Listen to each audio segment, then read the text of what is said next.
Live from Hollywood, California, VJ Vernon Husky, the Big Vanilla Funnies, Unsportsmanlike Conduct. Unsportsmanlike conduct.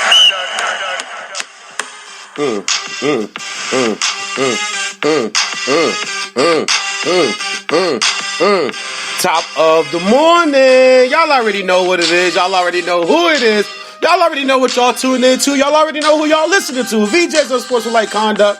I'm your host, VJ Vernon Husky, a.k.a. VJ Wright, a.k.a. 8515, a.k.a. Mr. Vanilla, the Big Vanilla Funny, the Big Vanilla Handsome, the Creamy Kobe, Blue-Eyed Barkley, the Vanilla Shaq, Mr. Never Shut Up, VA's Top Talk Boy, the Big Vanilla Color Card, because I got a deck of them joints, and sometimes you just got to deal them out.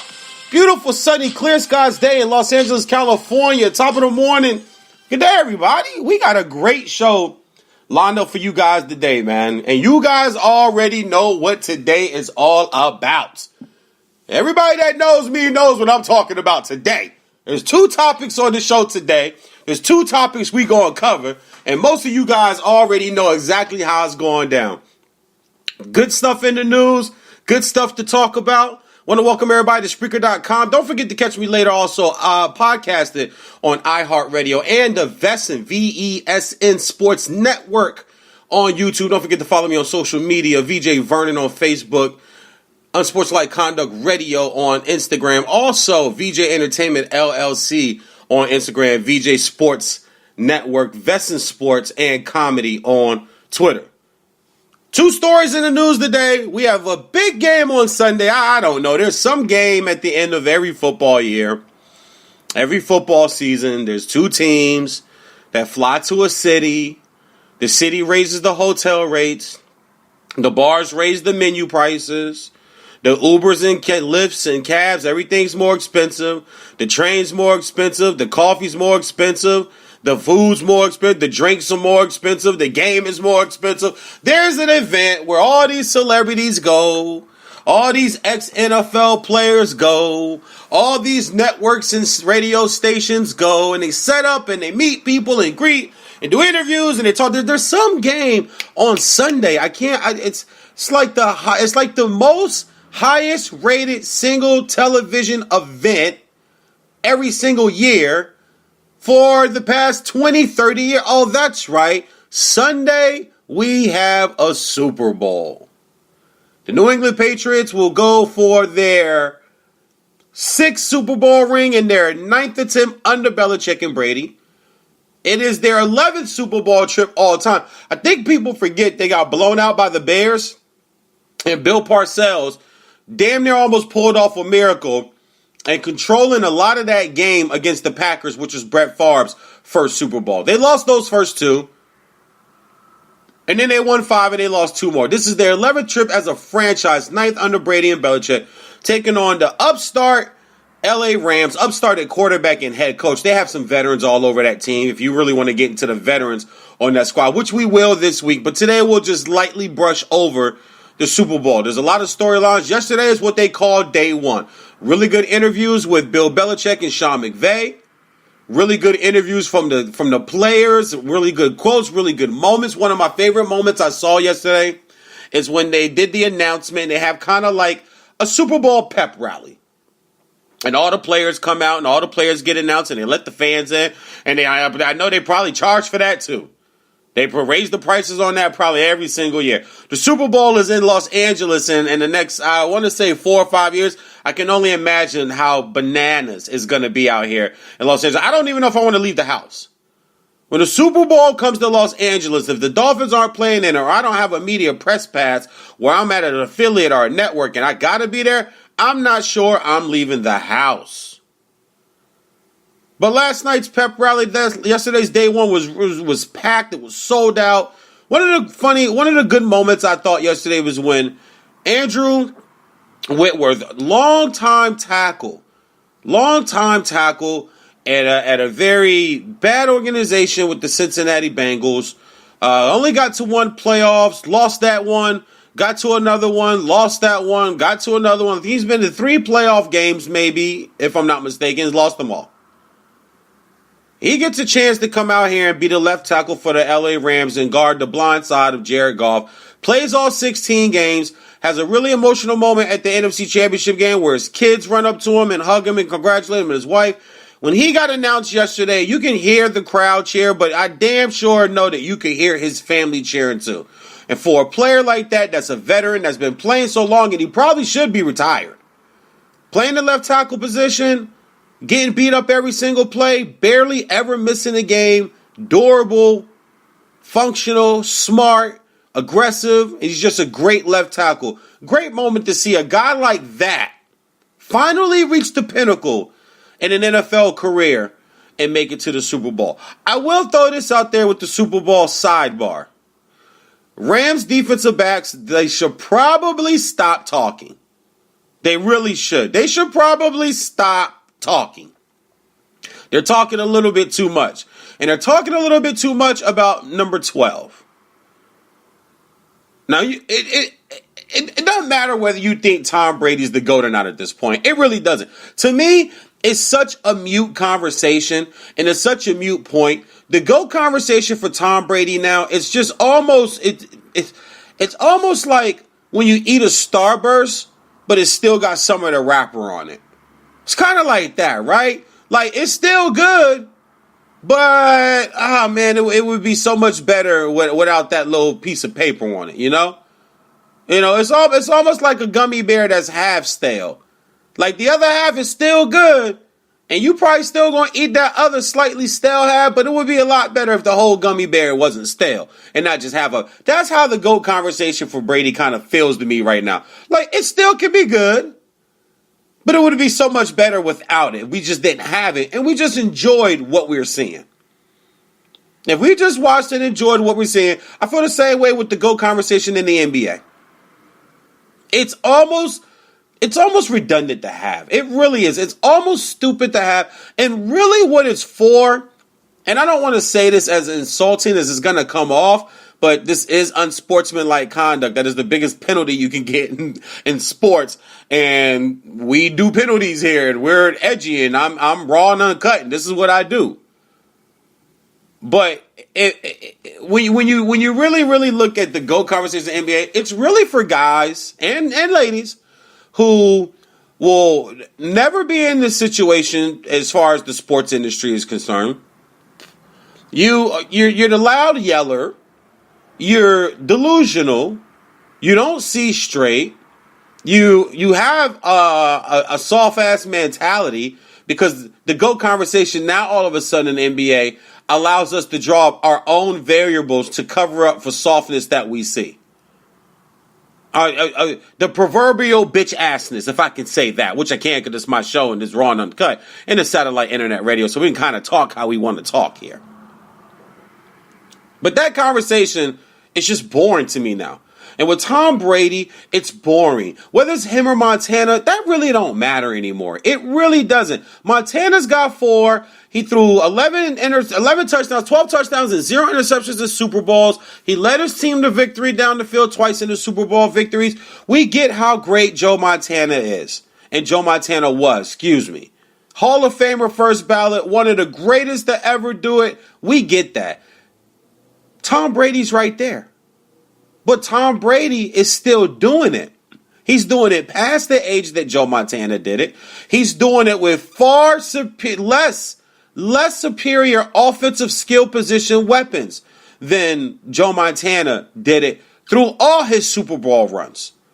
All his Super Bowl runs, he had a Jerry Rice and a Roger Craig and Hall of Famers all over his defense. Name me the Hall of Famers on defense that Tom Brady's had on the defensive side of the ball. People keep saying, well, some of those rings are the defense and the defense carried them. But name me the Hall of Famers. Joe Montana played with Hall of Famers on defense. Hall of Famer at the running back position. Hall of Famer at the fullback position. Hall of Famer at the offensive lineman position. Hall of Famer at the receiver position. Hall of Famer at the safety, Hall of Famer at the linebacker, Hall of Famer at the D-line. I mean, like, seriously, like, come on. There's Hall of Famers all over that team. Name me the Hall of Famers that Tom Brady's been able to do this with.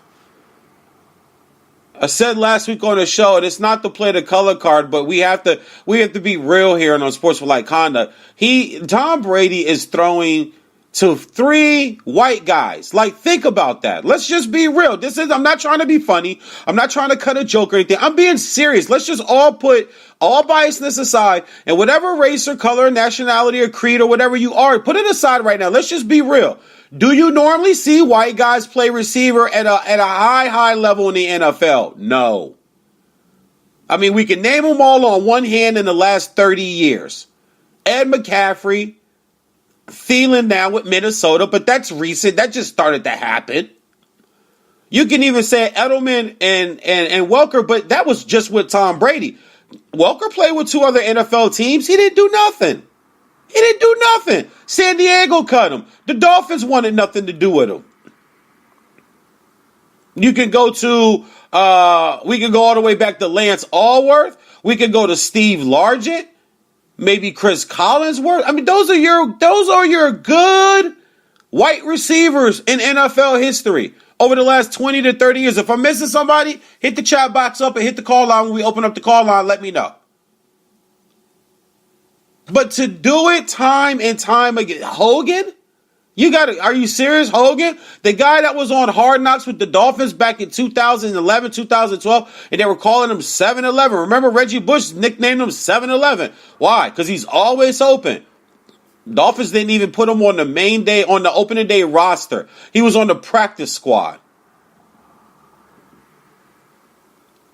Amendola was in New England last year. Amendola went to Miami this year. Where's Amendola at? He had Amendola last year. He had Amendola the year before that.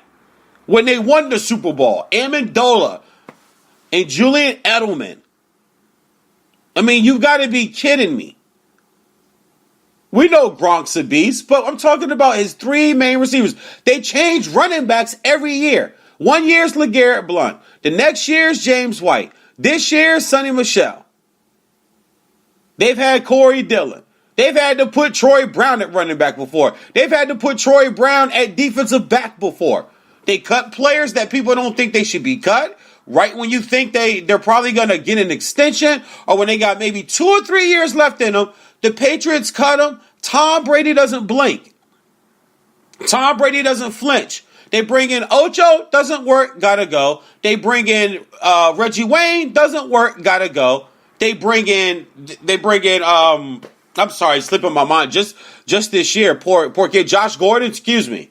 Sorry, brain fade for a second there. They bring in Josh Gordon, doesn't work out, let him go. They just interchange guys in and out, and Montana never had to deal with that. It was consistency. You had Bill Walsh. You had the offensive coaching staff. You had your skill position players. You had your O-line, your D-line, your linebackers, your defensive backs. He had everything in place for all 4 Super Bowls. Everything in place.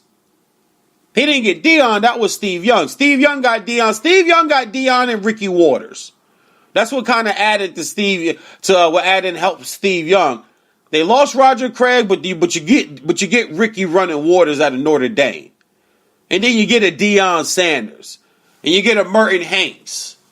They had some studs on that Niners team that beat the Chargers too, where Steve Young finally got the monkey off his back.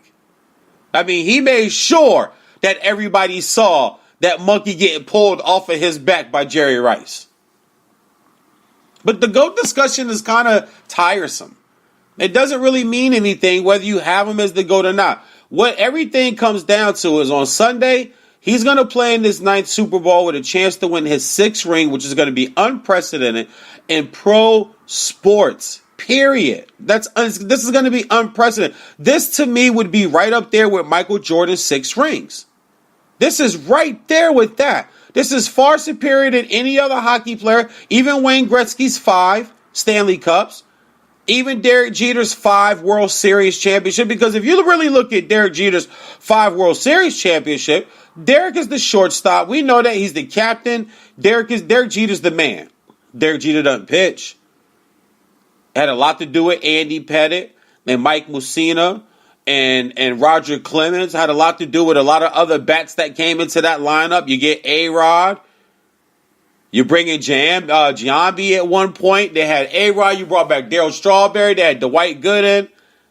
I mean, they had David Wells. I mean, they had so many players through those years that did a whole lot. Don't want to say more than Jeter, but just as much as Jeter, sometimes, if not more. Because I think a pitcher's more important than a shortstop.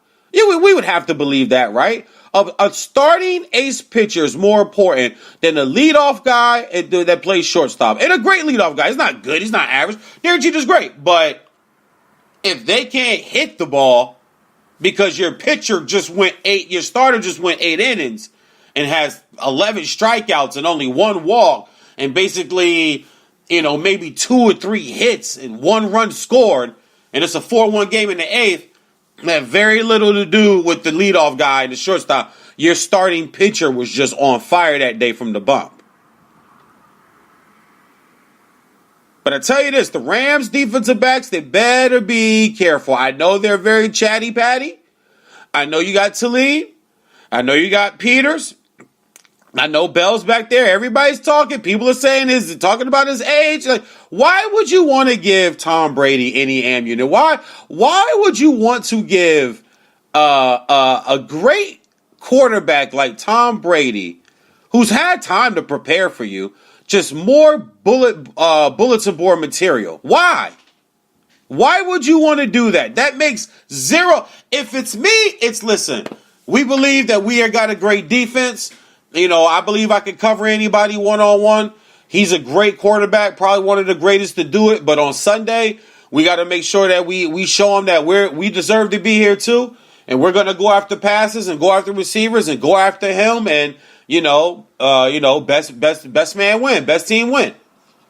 But to start talking about the man's age and throwing all these little quotes out to try to poke at Tom Brady, that I'm not sure how smart that is.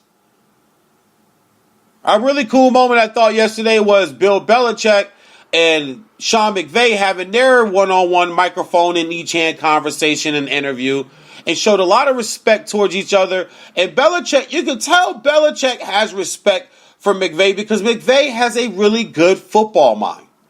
I think Bill Belichick is probably not the nicest guy to hang around, not the most easy guy to be around, probably not the most pleasant and pleasurable guy to hang around.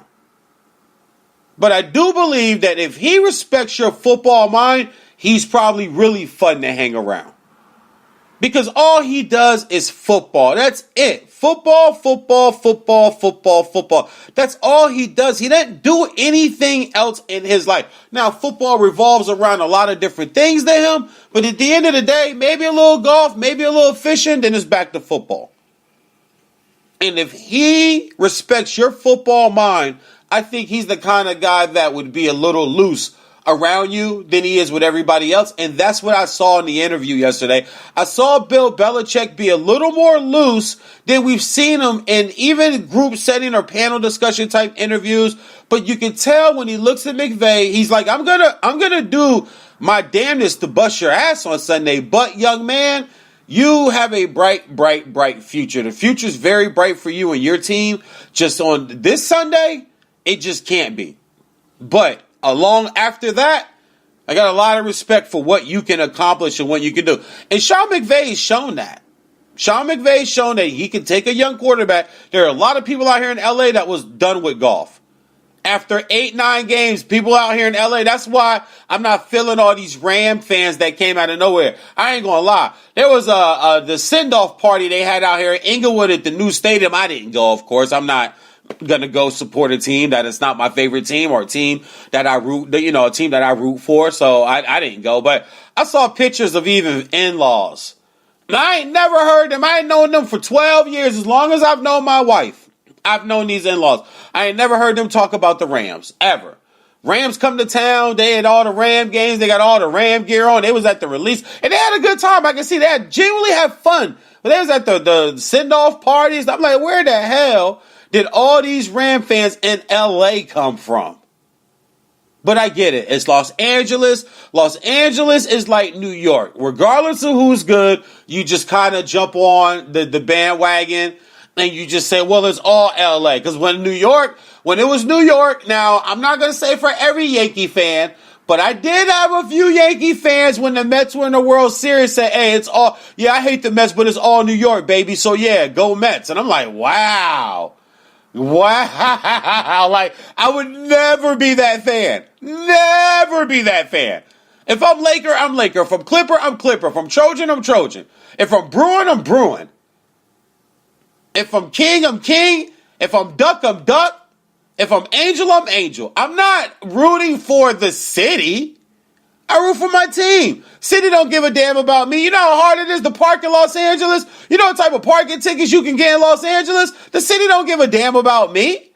Why do I care about the city? The city is moving people out of neighborhoods that shouldn't be moved out of neighborhoods to move other people into neighborhoods who never even wanted to be in those neighborhoods just to take the real estate and the property back. The city don't care about me. I never understood the love for a city. Now, I love my town, but I love the people that are in my town. I love the memories that are from my town. I don't love the town. The town don't care about me. The town raises taxes every year. The town makes you get 3 damn stickers for your car, and if one expires, the police can pull you over and harass you or give you a ticket, which is more inconvenient. Then you got to go to court to fight it. Then you got to go get the ticket updated. Then you got to pay more money. That's stressful. I never understood this love for the town. I get it about certain towns, and this is, more to me, blue collar, hard grit. Philly, it comes to mind. Chicago comes to mind. Los Angeles is so damn big, most of the people I know don't even live in what they title Los Angeles. Los Angeles is a city. Now, there's Los Angeles County. I live in Los Angeles County. But I live about 15, 17 minutes, no traffic, outside of the city of Los Angeles. My city is called Sherman Oaks.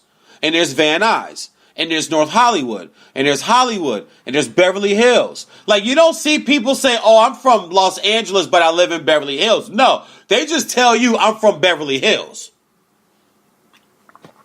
Oh, I live in Hollywood. Oh, I live in Thousand Oaks. I live in Calabasas. Those are the rich areas. That's where all the celebrities and all the money is out here. Hey, you come out here to L.A., you go up to Thousand Oaks and Calabasas. I'm talking like Dr. Dre's house is up there. The Kardashians live up there. Will Smith and Jada Pinkett Smith live in that area. Jamie Foxx just built a big-ass house up there. Kevin Hart, when Kevin Hart made all his money, Kevin Hart's up there now. They're up in the Calabasas, Thousand Oaks area. They don't say L.A., I never understood that. And now you're starting to see just influx of all of these Ram fans that really honestly just kind of came out of no damn where. Came out of nowhere. The same people I saw chanting Raiders or talking that Raider noise is pulling for the Rams to win. And listen, okay, whatever, but I ain't got to rock with it. And I'm just saying, I know people, I grew up in the DMV, and I know people from the DMV who do not like the Redskins. They don't cheer for the Redskins. They're Cowboy fans. They're Eagle fans. They're Giant fans. The DMV is a melting pot. You get a little bit of everything. It's right outside D.C., so you get a little bit of everything in the DMV. I'm talking, the only nationality that I've never met in DMV is Armenians, and I didn't meet them until I came to L.A. But there is a much bigger community of Armenians and for Armenians out here in Los Angeles than it ever will be back east in D.C. or Southern Maryland or Northern Virginia. They have their own city out here. Like Pasadena and Glendale is where all the Armenians live. Those are whole damn towns. Those are whole cities. And they're relegated. Now, you can live there if you're something, but trust me, when you're out here, everybody knows Glendale and Pasadena is all the Armenians are. But growing up in the DMV, I didn't say, well, the Redskins are in the Super Bowl, so I'm going with the home. I don't care about the town. Don't care about me. I'm about my team. Like I don't know if I really enjoy the city of Miami. I love my Dolphins and I love South Beach. I don't know. I'm not gonna try to act like I love all of Miami. I don't think I do. I've been in some parts of Miami where I probably shouldn't have belonged. Probably shouldn't have been. I'm not sure if I love the city. I love South Beach. I love the Dolphins. I love going to Apalaka and watching the Dolphins games. I love that. That's where I go for. I fly into Miami or I fly into Fort Lauderdale. I get an Uber, I get a lift to my hotel in South Beach, and my wife and I, we chill in South Beach. We plan to go to the Keys one time when we go down there. But I don't know if I love the city of Miami. I mean, Key Biscayne, that's cool. Stay at the Four Seasons, hang out and chill. But I never really understood that love, and that's what I'm seeing from LA. But they won't love the Clippers. The Dodgers are the home team, so that was easy for everybody to start walking around with their Dodger gear on. And there's a lot of people that do. Don't get me wrong, there's a lot of people that do. But there seem to be more, being that they've been to back-to-back World Series. And last thing from yesterday that I really do enjoy about opening day of the Super Bowl is all the old players that come out and do pretty much what they call the car wash. They do all the shows, they do all the interviews, like that type of thing. Being in radio and being in broadcasting, those are parts of my dreams. Those are dreams of mine that I want to manifest. I would love to take part in that opening, not even really media day, because media day just feels like a barrage of different buffets. I mean, you got to fight over guys. You got to hold your phone up. You got to hold your mic up. You got to try to get your question. I don't know if I'm built or cut for media day. I think I'm more cut for unsportsmanlike conduct from whatever network or whatever affiliation is set up here at our booth.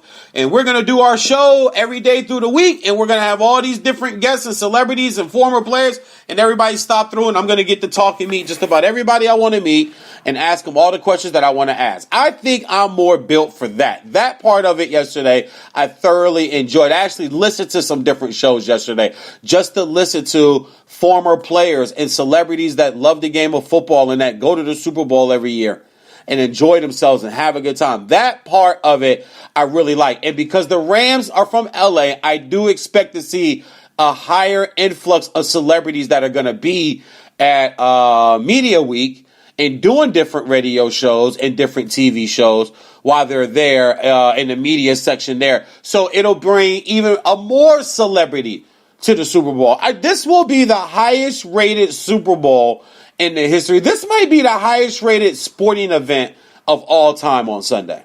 You're talking Los Angeles. You're talking 10 million people in Los Angeles. And then you're talking the entire Eastern Northwest, the great Eastern Northwest, Northeast, not Northwest, Northwest, Northeast of the country with Boston and Massachusetts and Connecticut and all those Patriot fans in Maine and Vermont, all those Patriot fans up there. And then the rest of the nation that hates New England, who doesn't want to see Tom Brady get his sixth ring, who believes this Rams defense in definitely the front four with Aaron Donald and Ndamukong Suh and Dante Fowler, all these guys up front that they believe can get pressure on Tom Brady and do to Tom Brady what other teams have been able to do, namely just the Giants, is rush him up the middle, cause him havoc, get him off his spot, keep him from getting the ball to his big play guys. This could easily be the highest rated sporting event of all time with all the variables that you have included. And we'll get more into the Super Bowl during the week. We'll go day after day. Tomorrow, I just want to talk the Rams. And then I believe on Thursday or Friday, we'll just talk Patriots. And then we'll go into the game from there. I might do a preview show on Sunday, so stay tuned and keep a close eye lookout on my social media, VJ Vernon at Facebook, and also the Vesta Sports Network on YouTube. Catch me also VJ's Entertainment, LLC, on Instagram. And I will be putting up updates on whether we're going to do a show on Sunday morning. And the other story that we'll talk today is, of course, the elephant in the room. And it was too easy to lead with this. It would have been too easy to lead with this. And there's more that I got to say on this, and there's more passion behind it. I have so many messages to send out to people today about Anthony Davis's trade request, and he wants to go to the Lakers. And I'm going to tell you guys one thing just off the top. Number one, this is wide open collusion. We're watching we watched tampering and we watched wide open collusion, and Adam Silver, for whatever reason, isn't going to do anything about it. For whatever reason, he's not. He's not. I don't know I'm not sure if LeBron and Rich Paul and Clutch Sports know where the dead bodies are buried or know what referees are on the take from Vegas. I don't know. But I know this is wide open tampering and wide open collusion. And this is what hurts the NBA today. This is why everybody wants to act like the NBA is this great product right now. No, it's not. No, it's not. It's not even close. We're such zombies in life now. We will look at something without doing any research, without thinking for ourselves at all. And just because an image is put in front of us, we'll applaud it and we'll praise it. The NBA is not a great product right now. Watch the games, people. Look at the standings. I'll ask you this. The NBA is such a great product. Who's winning the championship this year? Who's going to the finals this year? Who's coming out the East? Do you even care who comes out the East? Whoever comes out the East, do they even have a 7-game shot against Golden State? We got a guy in the league right now averaging a triple-double for the 3rd year in a row. It goes mentionless. And you're telling me the game is at an all-time high? The game is so great right now? We're ignoring like astronomical lifetime historic runs and records to put all the attention on a player who I've said many, many times before. You could call it hating. I'm so far past that. Like even that, like LeBron fans and even LeBron haters out there, you guys, we all have to come to some type of balance that it's just okay for you to love a player as much as you do. And it's okay for me not to like a player as much as I do. You don't have to be a groupie or a fanboy. I don't have to be a hater. I don't like cooked carrots. I like carrots. I don't like them when they're cooked. I don't care how much maple brown sugar and how much honey and nutmeg and cinnamon and vanilla you can put on them and try to tell me you can make them taste like sweet potato. My grandmama is from Clinton, North Carolina. Ambry Spearman is from Clinton, North Carolina. I know what the hell a sweet potato tastes like. You can't make nothing taste like a sweet potato because it's not a sweet potato. But we still will live in this era of, oh, you're a hater, so what? I'm a hater on orange vegetables now? No, I don't like cooked carrots. I don't like okra. I don't like chitlins.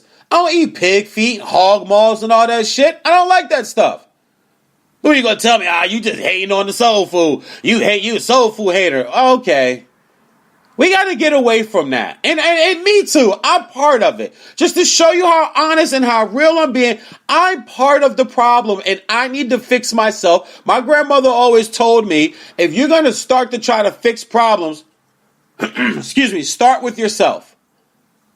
Always look in your own house before you start trying to clean up somebody else's house. So I will be the first to admit from this point forward, I will try my hardest. And I mean this, guys and ladies. I will try my hardest to not call LeBron fans, overly LeBron fans. You know who you are.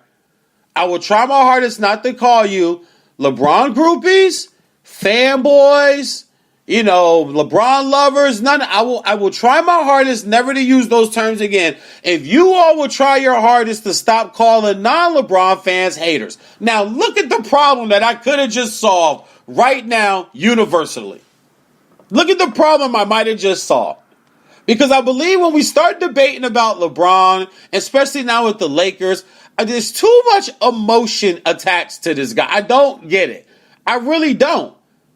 There's too much. I've never seen a fan base get as emotional and make as many excuses. Now, we would say it was an excuse for anybody else.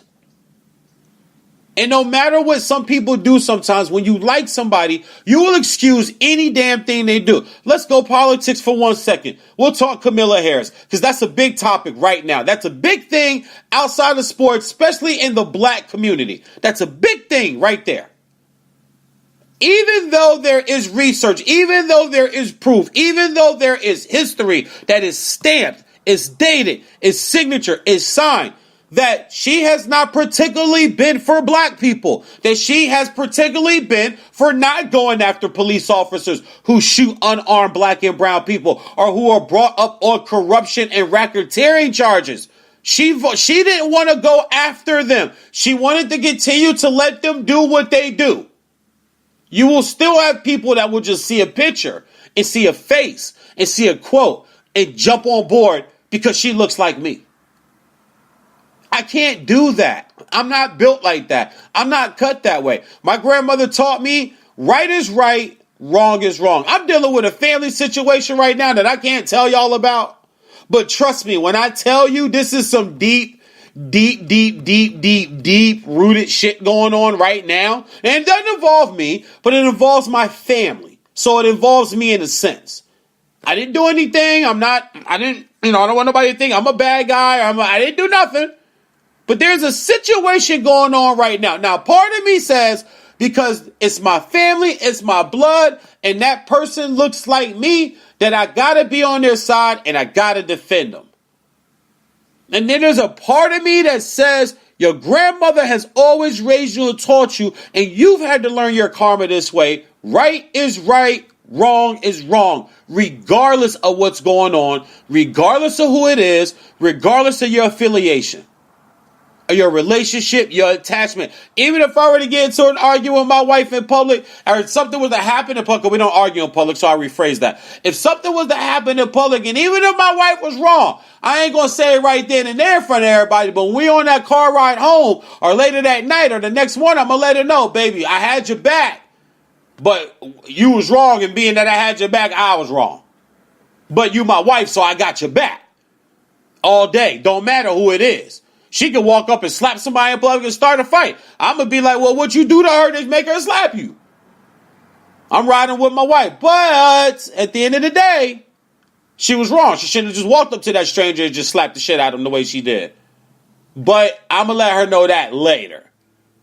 And I feel like that's where we are when we debate LeBron and even Kobe and Jordan. And as I just said before, even with Montana and Brady, when we like somebody, we will excuse anything, or just go with them no matter what they do, even if it's wrong, even if it sends a bad message, even if it's not the greatest image. We'll let that slide. We'll let that slide. We do it all the time in society. We watch celebrities have multiple women, with multiple kids, with multiple women, and because they're rich and they got money, or they make a good movie, or they make a good TV show, or they're a good comedian, or they make good music, we excuse it. They got the money, it's cool. He doing his thing, or she living her life. Or we say these things. We excuse things that are wrong if we like somebody. That's probably my biggest complaint about a LeBron fan. Is that you excuse any and everything just because you like that. I'm a Kobe guy. I can tell you he took a lot of bad shots. I can tell you he probably lost some games jacking up shots, especially early in his career. I can tell you that Colorado was mad effed up, and that kind of made me back off of him as a man a little bit. Like, I know y'all had beef, but I know people who I grew up with who've done the same thing to other people. And people will still hang around them, be around them, kick it with them. It's like, dog, you did the same type thing. When men, there's this thing with men, when they really want to hate on each other, if they know they got the backing of a large group of friends or a large group of the community, they can do it and kind of get away with it. We've all seen it before. They can do it and kind of get away with it. It's not as frowned upon because they're liked. I say all that to say that this is wide open tampering and collusion, and we're excusing it because LeBron is the face of the NBA. There's a report out right now that I'm reading on Bleacher Report. I read earlier this morning on Bleacher Report how when Anthony Davis fired his agent, the Pelicans brass in front office, they already saw this coming, and they tried to steer him away from Rich Paul because they saw this coming. Once again, this is collusion. This is LeBron basically using his agent to go take over and be agent from the players that he then wants them to now go say, okay, now go tell your team you don't want to be there, don't want to play there, so you can come play with me. And yesterday I posted that whether people want to listen to it or not, or believe it or not, you just have to look at things for what they are. He is actually one of the most selfish and self-centered superstars in sports history. This is not about Anthony Davis. LeBron don't give a damn about Anthony Davis. He's trying to find anybody he can that he can use to either be the fall guy for himself, because he can't take it all himself.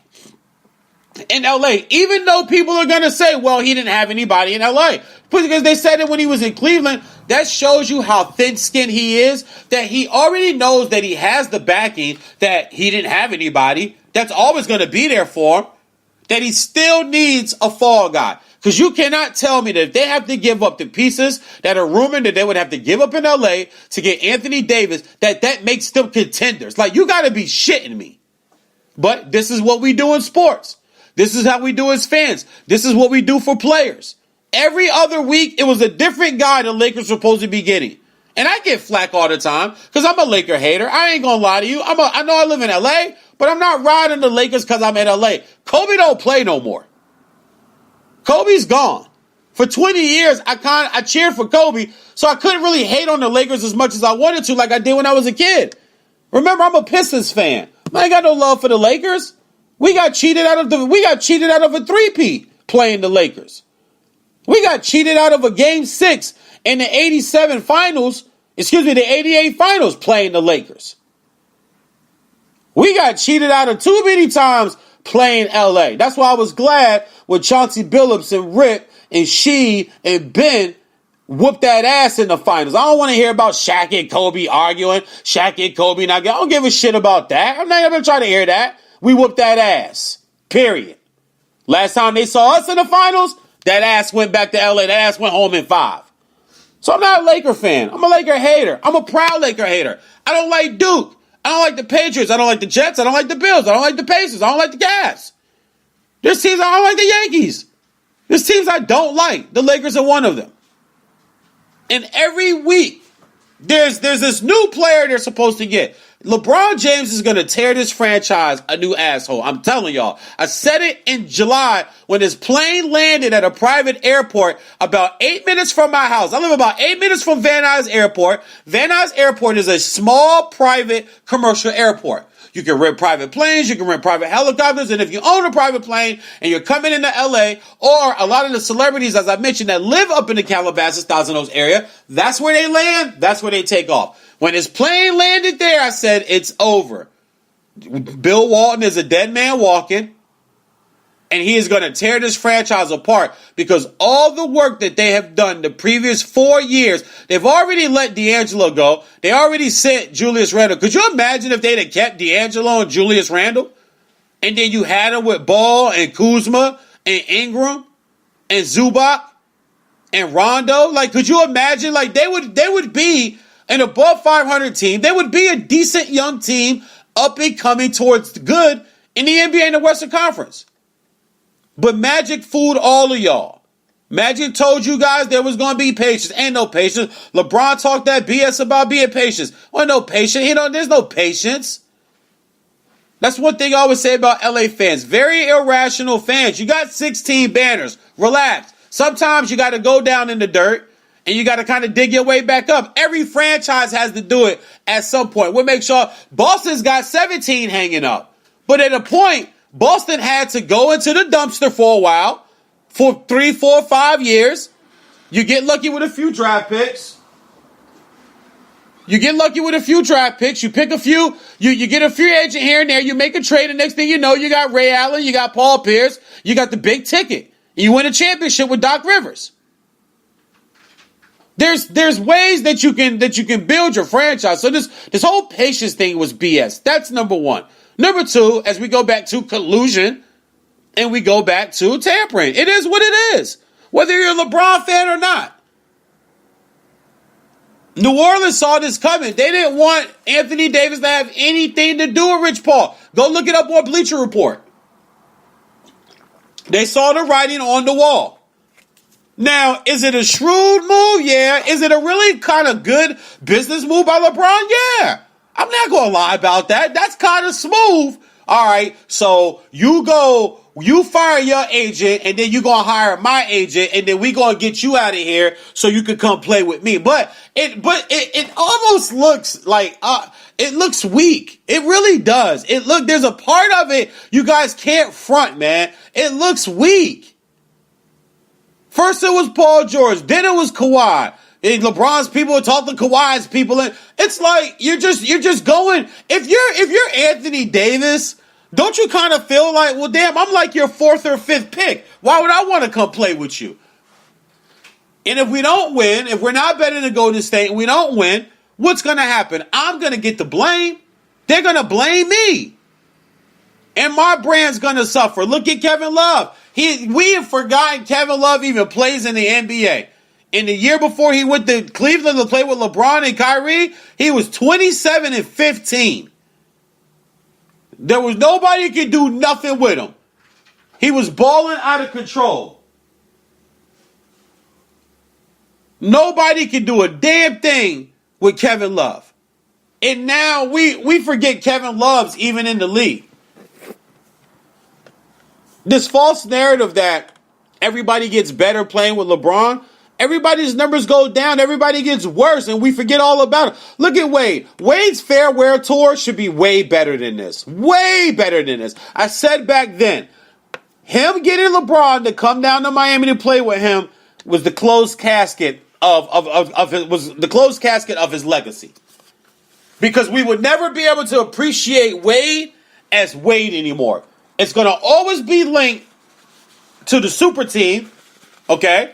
Even the Shaq team that had a bunch of veterans that wanted to catch a ring that they added on as the year went on and later to the year, which is fine. That's what guys want to do. Guys want to get a championship ring. You bring a guy in, you sit on the couch until until March, you get signed, and then you come on and play. But Wade carried that. That was Wade's team. And when he came in, and it was still his team, and they lost, and LeBron had the meltdown against the Mavs in the finals, when he decided to turn things over, I said, that's the end of your legacy. You tarnished, you eliminated your legacy, or you diminished it a little more by doing that. Because I saw back then, LeBron's going to get all the credit when you guys win. And when you guys lose, who they blame? Wade.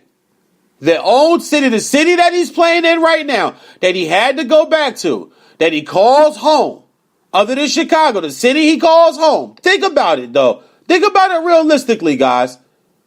At the end of the day, he is still having a farewell tour that we don't even really recognize. We don't even realize it's going on. So this false narrative that he makes everybody better, I think you play with Anthony Davis. My thing is, who's going to have the ball? They both got to have the ball. Anthony Davis is not a post-up big man. So they both have to have the ball. But just to give up the pieces that they have to get up. And we're getting ahead of ourselves because I saw another report this morning where now they got Laker fans, they got these writers out here, they got Klay Thompson out of Golden State. Klay Thompson's going to come. So it's going to be LeBron, Klay Thompson, and Anthony Davis. And last year I was seeing memes with Laker uniforms where it was LeBron, Kawhi, and Paul George. And then it was LeBron, Kawhi, and Boogie Cousins. Or it was LeBron, Boogie Cousins, and Jimmy Butler. Like, yeah, we've gone through, this is corny. This is what makes him kind of lame. Because even though it's a smooth move, it's just kind of corny where it's like, damn, dude, you're just going to just run around the league and just try to grab anybody you can. Instead of making, like, you're supposed to be the best player in the world. Why can't you make these young players better? Why is it that you're still sitting out from a groin injury? Like, think about it in that sense. Let's just go sidebar real fast, real quick. Like, you guys are excusing the fact that he's ready to play. I don't care what nobody say. He's ready to play. He's irresistible. I mean, he's unstoppable, right? He's indestructible LeBron. He had a groin pull. They said it wasn't off the bone and it wasn't as bad as they thought it was. Now that could have been a lie. Okay, cool. But if that's the case, then you're not coming back to play if it's off the bone. But he's ready to come back and play. Now all of a sudden you're not playing? Like, we made that, LeBron fans, you guys made that okay. For players that can't play, just decide I don't want to play. Like, that's such I'm sorry, I'm going to just say, that's such a girly pussy attitude. My team's not that good, so I don't want to play. That's what? Would you tell your kid that's okay? No, you wouldn't.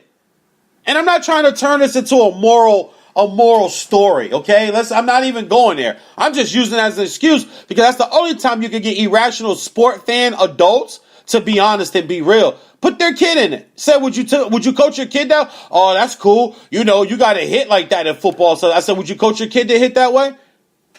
Would you coach your kid to take a dirty hit like that you're cheering for because it was for your team or for a player you like or against a player you don't like? Would you tell your kid, yeah, if you don't like that guy, take a dirty cheap shot at him? No, you wouldn't. If you would, you're a badass sports parent. And if you did it as a coach, you're a piss poor coach. You're a poor ass coach. I don't care how many other good things you do. If you teach your kid to do something like that, you're a piss poor coach. But this whole AD story is it's getting more comical as it goes on because, like I said, all I hear is just let's try to get LeBron everything we possibly can. Now, everybody's going to try to say this is the same thing that happened with New Orleans and Chris Paul, but no. The league was trying to sell the team, and why would you sell the team and not have the best player on it? Man, don't nobody care, man. That's bullshit. I'm not hearing that. That's BS. I'm not hearing that. Because when you're rich and you want to own a team, they just buy teams, man. They'll figure out who they're going to put on the team or who they're going to have on the team after they own the team. I was in studio with Chris Broussard and with Rob Parker on their show, The Odd Couple, and they brought that up. And I fought against it, but I didn't feel like that was the time or place to actually really get into it. I didn't. I didn't feel like that was the time or place to really get into it. Plus, I was a guest on their show. It was my first time there, so I went a little easy. But I really wanted to go back at the both of them on it. Man, I'm not trying to hear that. You ask any powerful white rich guy that's buying these teams, most of them, oh, would it have mattered if Chris Paul was on the team and you not bought the team? No. He was going to buy that damn. Whoever bought that team was buying that team anyway. Has that owner sold the team? Is it a different owner since could they traded Chris Paul? He left and went to the Clippers. So did they decide, okay, well, we don't want the team anymore. We're selling the team because it doesn't have Chris Paul on it. That's BS. Interesting the way the NBA works. They didn't want Dwight Howard, Steve Nash, and Kobe together. They weren't trying to bluster up and small market small market owners made it be known they did not agree or like that deal. This is not Dan Gilbert from Cleveland was one of them. They made it known they did not like that deal. They made it known that this was not a deal that they felt like was favorable for the NBA and that it was slightly unfair. But now you have a different commissioner. You have Adam Silver. This isn't David Stern. David Stern was Stern. That was his last name, Stern. Adam Silver reminds me of the really cool, goofy, kind of nerdy kid that lives in your neighborhood that no one really picks on because he's cool. He don't bother nobody, and you guys aren't a bunch of assholes and jerks and bullies that live in the neighborhood. But he still tries a little too hard to be all your friend. He still tries just a little too hard to be all your friend. That's who Adam Silver reminds me of.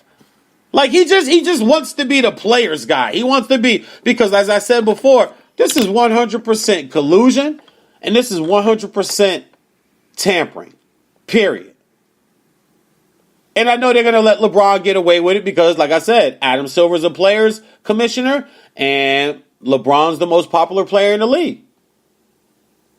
Regardless of whether you like him or not, he's a household name. He's the most popular player in the league. And he has been, I would say, far and above the most popular player in the league since he probably went to the Miami Heat.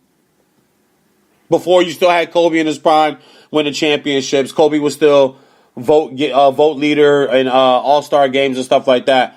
But once LeBron went to Miami and once they won their championship, I believe that the league has been LeBron. So that's been, 7, 8 years?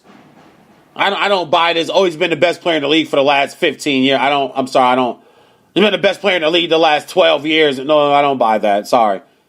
Do you forget the Kobe championship years? Stop it.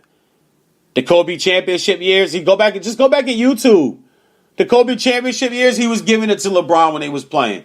He was housing LeBron. He was schooling LeBron. Just go back and YouTube it, because I know many of you are going to think I'm just saying it. Just go back and YouTube it. I do got some trade scenarios written down. I did decide, you know what? I'm going to do some trade scenarios. I was actually supposed to do a show last night with Josh Rodriguez, another up-and-coming really good sports talk show guy. If you're listening, shout out to my man Josh Rodriguez, up-and-coming sports talk guy. we're supposed to do a show last night. I just got in late, and I had some late things to do, working on my film. Had some other things to handle yesterday. But I got 3 teams here, and 4 being the Pelicans, that make sense as far as trades go. 4 teams including the Pelicans, so make it 5. So we got the Knicks, we have Boston, we have the Clippers, we have the Lakers, and then we have the Pelicans. The Lakers trade is probably going to surprise you, and I'm probably just being a little cynic, man. But we'll get to all that and take a quick break. First up, when we come back from break, we'll get into more of Magic Johnson and the Lakers. I actually want to tell you guys what I think of Magic Johnson and what I said Magic Johnson was and who he is truly to LeBron James. And then we'll get into all the trade scenarios, get into a little more Super Bowl talk before we wrap up today's show, man. VJs and Sports with Like Conduct, Spreaker.com. Take a quick break. Up next, here's Jason Headley with Hollywood Rock and Wrap Up. However, the sheer number of underage victims would indicate limitations aren't... It's the Hollywood Rock and Wrap-Up with your host, Jason Hadley. Police arrived in full force responding to a bomb threat at a Hermosa Beach, California home owned by late-night talk show host Jimmy Kimmel. Police are currently pursuing multiple leads. After a few minutes of his opening monologue revealed Jimmy has a whole team of people crafting bombs. The FBI is investigating if R. Kelly violated human trafficking laws. Kelly's lawyer plans to research the statute of limitations. However, the sheer number of underage victims would indicate limitations aren't exactly R. Kelly's thing. The much-anticipated Michael Jackson molestation documentary recently premiered at the Sundance Film Festival in Park City, Utah. And what better place to premiere a movie about a pedophile than a whole city of nothing but parks? The stars came out for the 25th annual SAG Awards. The winner was the skin on Madonna's face and underarms. And that's the Hollywood Rock and Wrap-Up. Follow us on Twitter at Rock and Wrap-Up. VJs on Sports with Like Conduct. My man Jason Hadley, fellow comedian out here with this Hollywood Rock and Wrap-Up. That's good stuff. Like Madonna's skin hanging off her face and underarms. Like that's hilarious. Have you guys seen Madonna's butt implant? Have you guys seen this horrific sight of life? Like I've never seen anything more horrific than that. Like that thing was scary. I almost threw something at the TV the first time I saw the damn thing. It was one of them things where I looked at it, I was like, what in the hell is that? But we'll have another Rock and Wrap Up, Hollywood Rock and Wrap Up with Jason Headley in a second. I want to get back to the Anthony Davis and LA Laker trade talk with Rich Paul and Magic Johnson and LeBron James and just everything that's included in this, things that we've been hearing, all the different scenarios. But what I'm going to do is we're going to switch gears real quick. I got a caller that I want to get in here. Real good guy, real good sports guy. He has his own show over on Blog Talk Radio, Luis Estrada. He also works for Spectrum Sports Network, so he's very close to the Lakers. He's very close to the Rams. He covers both teams. He covers with the Super Bowl. So we're going to get him in. We'll backtrack around back to this, but he's on a time shift, and this is radio. Sometimes you have to adjust and you have to change plans real quick. So we're going to get him lined up and get him queued up here live on the Sports Batcave line and talk a little Super Bowl. He's covering the Rams. He's handling his business, working for Spectrum, and he's up and close and personal on the Super Bowl. So I definitely want to get him in and get his take because we are on time constraints on his end. So we'll fit him in, and we'll jump a little bit to the Laker. Now, I know he told me in a private text yesterday that he don't want to say too much because he does work for the network that covers the Los Angeles Lakers. I thought it was one of the funniest things, and I'm like, yeah, you might not want to say too much. Yeah, we'll talk more Super Bowl, but from Luis's Sports House on our Blog Talk Radio and also Spectrum Network out here in Los Angeles, my man Luis Estrada. Also, as I always like to introduce him, truly 100% my favorite Mexican in Los Angeles. What's going on, buddy?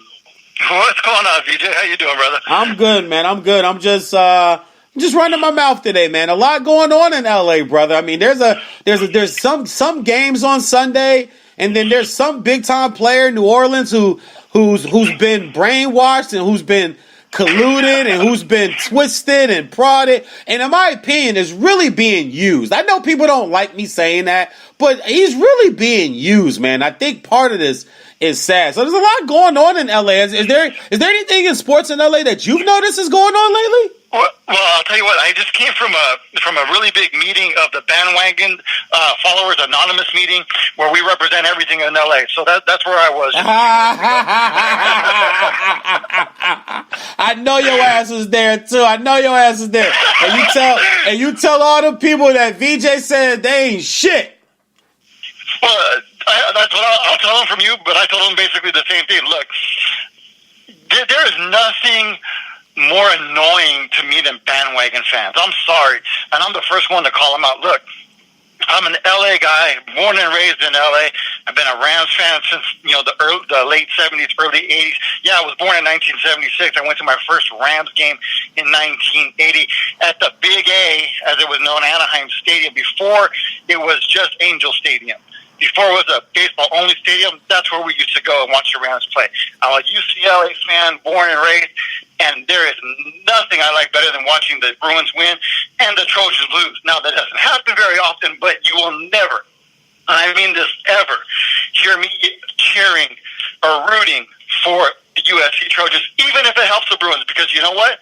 If you have to rely on your rival to help you, you didn't do a good enough job yourself. Exactly. So I'm not hearing that. Exactly. I will never, ever, ever cheer for those Los Angeles Clippers because to me, they're nothing more. Look, they've had some success the last couple of years, but let's be real.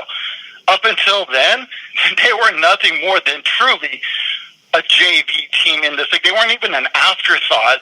People forgot they were still there. I kind of relate them to a line from a movie, one of my favorite movies, Major League, where Jake Taylor says, "Yeah, I play for the Cleveland Indians," and the people are like, "I didn't know they still had a team." Yeah, that's what I think of when I think about the Los Angeles Clippers. That scene was so funny in Major League. Tom Berenger, they're like, "Who do you play for?" He goes, "Oh, I play for the Indians." She's like, "Here in Cleveland? I didn't know they still had a team." He was like, "Yeah, we got uniforms and all. It's really great." Oh man! And then you got the Kings and the Ducks. You can't be like both of them. You got to pick a side. I'm not one of those fair weather fans that just comes around when my teams are good. Hell no. I'll represent. I still wear my UCLA football jersey every Saturday that I'm not working during the college football season. Why? Because I'm a UCLA fan. Now I told you, like even after week 1 this year, I said, "Man, we're gonna have a long year," and we did. But I was still repping that jersey every And Saturday. I was wrong. I thought you guys would be okay. I said, no, Chip Kelly's going to come in. He's got to find his quarterback, of course, because Rose is gone. But I scored dead wrong on UCLA. I thought UCLA would be much better than they were this year. But it's his first year. He's got to get his recruits in. SC's been hogging up a lot of the SoCal kids. So I think Chip Kelly will get his gear running here. Absolutely. I just didn't think this was the year, especially after I saw that first game. I wouldn't be surprised to see Chip Kelly make a run here coming up when you got all the coaching problems you have at USC that you do right now. I look for this. If there was a window again for UCLA to kind of come back and really make a dent into the college football scene here in LA, now's the time. Absolutely. Let's go to the Super Bowl really quick, man. I know you work for the network over there. You're covering the Rams. You're around them all the time. You guys were at the press conference. I saw your pictures. Matter of fact, beautiful pictures, man, that you guys had up. Even too with the Dodger fan day that you guys did too, man. That was also awesome too. So you're around the Rams. You're a Ram fan. I give you credit on that. I know that because I know you personally. You've been a Ram fan all your life. My first question I want to ask you about this game coming up. Should the Rams defensive backs be quiet at this point, or should they keep trying to poke at Tom Brady? There's an old cliche and an old saying, you don't poke the bear. Yeah. And, here you are, you're talking about poking the goat.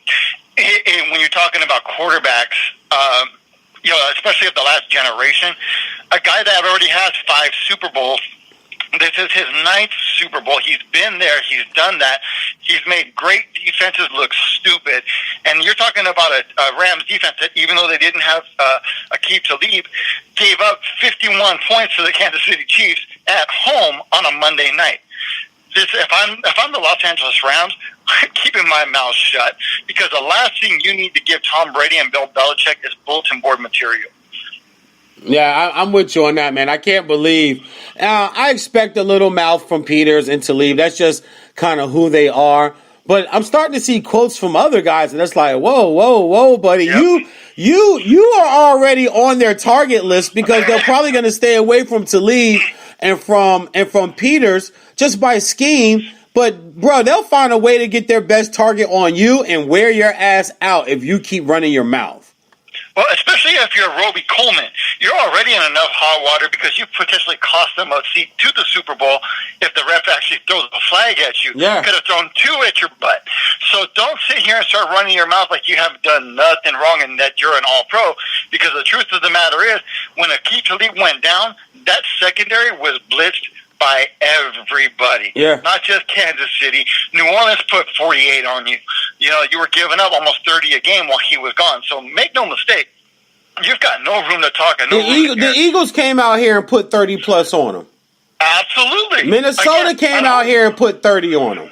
Yep. So if you're the Rams secondary, you want to prove people wrong, go do it on the field. Don't do it with your mouth. Because outside of Aqib Talib, I don't think anybody on that secondary has a ring. Yeah, you're right. Talib's got one. Well, does Talib have two? He might have two. I know he's got at least one with New England. With New England, I was going to say, did he? And then he won one with Denver, right? Because didn't he leave New England that year and then went to Denver and won one, correct? Yep, absolutely. They beat the Panthers, yeah. So Talib's got two of them. Wow, yeah, you're right. Talib's got two of them. Okay, let's get to just the early part of the week. Yesterday, media day, or just not media day, but just kind of like all the interviews. I thought it was pretty cool. It's the first time we've seen like them have both of the quarterbacks side by side, both the head coaches side by side. A bunch of really cool moments yesterday. What stuck out to you yesterday, heading into today and then the rest of this week towards the game? You know, I like seeing the side-by-sides. I like seeing the two coaches together. I like seeing Brady and Goff together, kind of chiding each other and having a good time. You know, whenever you get the media days, yeah, it's all fun. And let's be honest, it's for the media to try to stir the pot. It's for the media to try to get some kind of bulletin board thing that you can say, oh, well, did you hear so-and-so said this or so-and-so said that? I like the fact that they're sitting them together, because now you can't hide behind them not being there. You either got to say it to their face or you got to keep your mouth shut. Yesterday, for the most part, I felt like it was cordial. It was everybody's on their best behavior, if you will. You know, Bill Belichick with the quote, "I'm just here so I don't get fined," which I thought was hilarious. You know, a little throwing it back to Marshawn Lynch, who he did the same thing. But outside of that, that's more for the fans just to say, oh, yeah, we saw him, and for the media hype. It has absolutely nothing to do with the game. We all know that. So it was a fun little thing. Yeah, it was more like a pep rally atmosphere, and I like that all the old players and Super Bowl champions and all the celebrities come out. I said earlier on the show, I think this is going to be the highest rated sporting event ever. I really do think it's going to hit those kind of numbers, especially that you've allowed gambling into so much of it, and you have, you know, up over and under on the national anthem, over and under on the coin toss. You have who's gonna, you know, over and under the most points in the first half or most points combined in the second half. You can go play by play betting now. I think the gambling aspect, it opens it up, and I'll just throw a number out there. To me, it opens it up to another 5 million people who will be keenly cued into the game that normally would just watch it, but not as cued in now with gambling involved. Oh, absolutely. When it, you know, it's I don't know the stats off the top of my head, but you know, you've heard stats over the years that this is one of the best days for people and also one of the worst days for people when you start talking numbers in the Super Bowl. That more men actually have issues controlling their temper, and you get a more domestic violence calls. Oh God! On Super Bowl Sunday. Really? People, yes, because the guys get so upset because of the gambling or their team or whatnot. So the gambling aspect of it, I think, is only going to make those numbers even higher. Oh wow! Now, I didn't know that. Yeah. It's one of the highest days for domestic violence calls in our country. So I think that it's only going to make it a little bit worse. And, when you start adding even more gambling. And the problem is people see money, they see gambling as get rich quick. How can I hit and win another $500, $1,000, $1 million? That's what they see. They don't play smart. And that's the problem with, I'm all for gambling, okay? I have no problem. Who am I to tell you what to do with your money? That's none of my business. I view gambling this way. If I go place a bet on something, anything, to me that money is gone. I'm not getting that money back. Yeah, it's nice if you do, but I'm not banking on it. So what am I doing? I'm playing with money that I can afford to lose. I'm only playing $10, $20, maybe $50. When I do fantasy football, I usually do a couple of leagues that are about $100. But that's about it.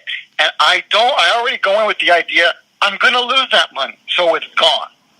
So I don't have to worry about that to pay my bills, to put food on my table. But a lot of people don't do that. They say, what's another 20? What's another 50? Then they come and realize, hey, I don't have enough money for gas. I don't have enough money for food. So if you're going to bet and you're going to play smart. Bet smart. Do it right. You want to put more categories in it because you think you're going to hit big. Great. Understand something. When you go and place a bet on like a parlay or, just straight up bets or whatnot, the odds makers, they know what they're talking about. So when they put those lines out there, they're usually pretty close to right on the money. Follow the money. You got to be exactly. Follow the money. Yep. So you got to be careful. Early storylines in the game, early things that are intriguing you about the show. I know it's Tuesday and we got a few more days to talk, but just some of the early storylines in the Super Bowl to you right now. I think it's Boston, LA, part 5, 4, 3. I saw that this morning. I saw an article that listed all the times Boston has played LA for championships, the Lakers and Celtics being the most. Absolutely. And you think about it, you're just coming off of a Dodgers-Red Sox World Series this past October in which Boston completely outclassed the Dodgers. And now you've got another one. And in this one, again, Boston is heavily favored. New England is, I think they're only a 2.5-point favorite. But when you look at it and you say, well, it's New England again, they should be a heavy favorite. I would say maybe a 5-point favorite, just based on experience and things like that. Now, we all know that number's going to go up for a little bit. It's going to go down for a little bit. By the time the game actually starts, it'll probably be, I would say, closer from 2.5 to 2, or maybe even as far down as a pick'em. By the time the game comes down, but no one's giving the Rams a chance in this Super Bowl. And I think the Rams do have a chance. Do I think they have a great chance? No. Do they have to do some things absolutely perfectly? You better believe it. But to say they don't have a chance, you're fooling yourself. They still are a good team. Whether you want to say they got lucky to be there or not, they're a good team. And there's a reason they're in the Super Bowl. No, I agree with you. I think they have a better chance than people think, and I think that I've seen enough people say that they're going to win the game, and maybe that's Tom Brady haters or what have you. But I've seen a little bit of everything. I've seen a little bit of people that think they're going to win the game, and I see people that think they don't have a shot.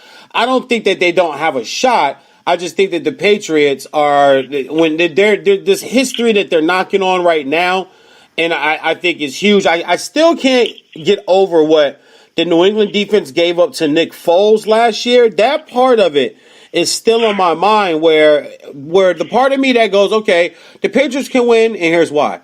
And then when I go, well, the Rams can win, and here's why. One of the here's why reasons for the Rams is, well, I saw that Patriots defense gave up in the Super Bowl last year, and Goff to me is better than Foles, and Gurley to me is better than any running back that the Eagles had, and I think the receivers are better than the Eagles receivers, so I don't know, and Josh McDaniels and Belichick are just as good, if not better, coaches than Doug Peterson.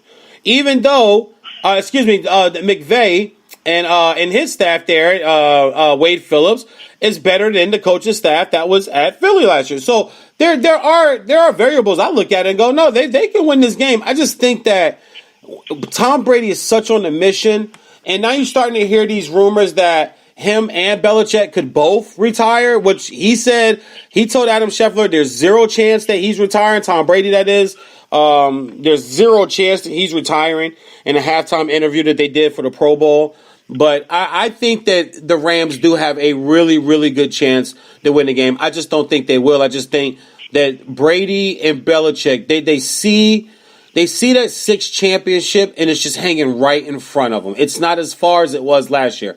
It's hanging right in front of them right now, and they know that if there's a year to go get it, it's right now, because Kansas City's going to be better next year. The Texans are going to be better next year. The Colts are going to be better next year. There's some AFC teams, the Chargers, the Broncos. There's some AFC teams, I believe, that are going to be better next year.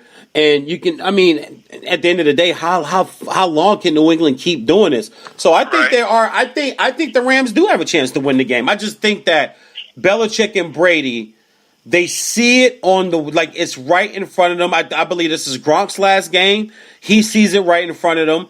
And some of the younger players, I think, look up to Brady and say, hey, let's go get this one, not just for us in the city and the franchise, but let's go get this one for Tom. I think there's that type of sentiment going on with New England for this game. Oh, absolutely. And don't forget, all the talk that started the Super Bowl last year, going through the year, has New England lost a step? Has Tom Brady lost a step? He put up 500 yards in the Super Bowl last year. Nobody remembers that. All they remember is the pass that he didn't catch where he was wide open. He actually played a pretty decent game. The fact that Brady played a great game. He threw for 500 yards. Exactly. People want to forget that. Ever since then, all you heard is it over for Brady? Is it over for the Patriots? Is Brady too slow? Have the Patriots lost a step? Even throughout the season, we even talked about it too. They didn't have that urgency that we saw the year before. They didn't have that go get it. They kind of seemed slower. They kind of seemed like they were going through the motions at times. And to me, when I looked at that, you can say that all you want, but at the end of the day, they're still in the Super Bowl. They still made it to the Super Bowl with all that criticism. Yeah. So I think they're on a mission to erase what happened last year and to prove to all the naysayers, hey, we're not done, we're not old, we're not this, we're not that. That things that everybody's been saying since last Super Bowl.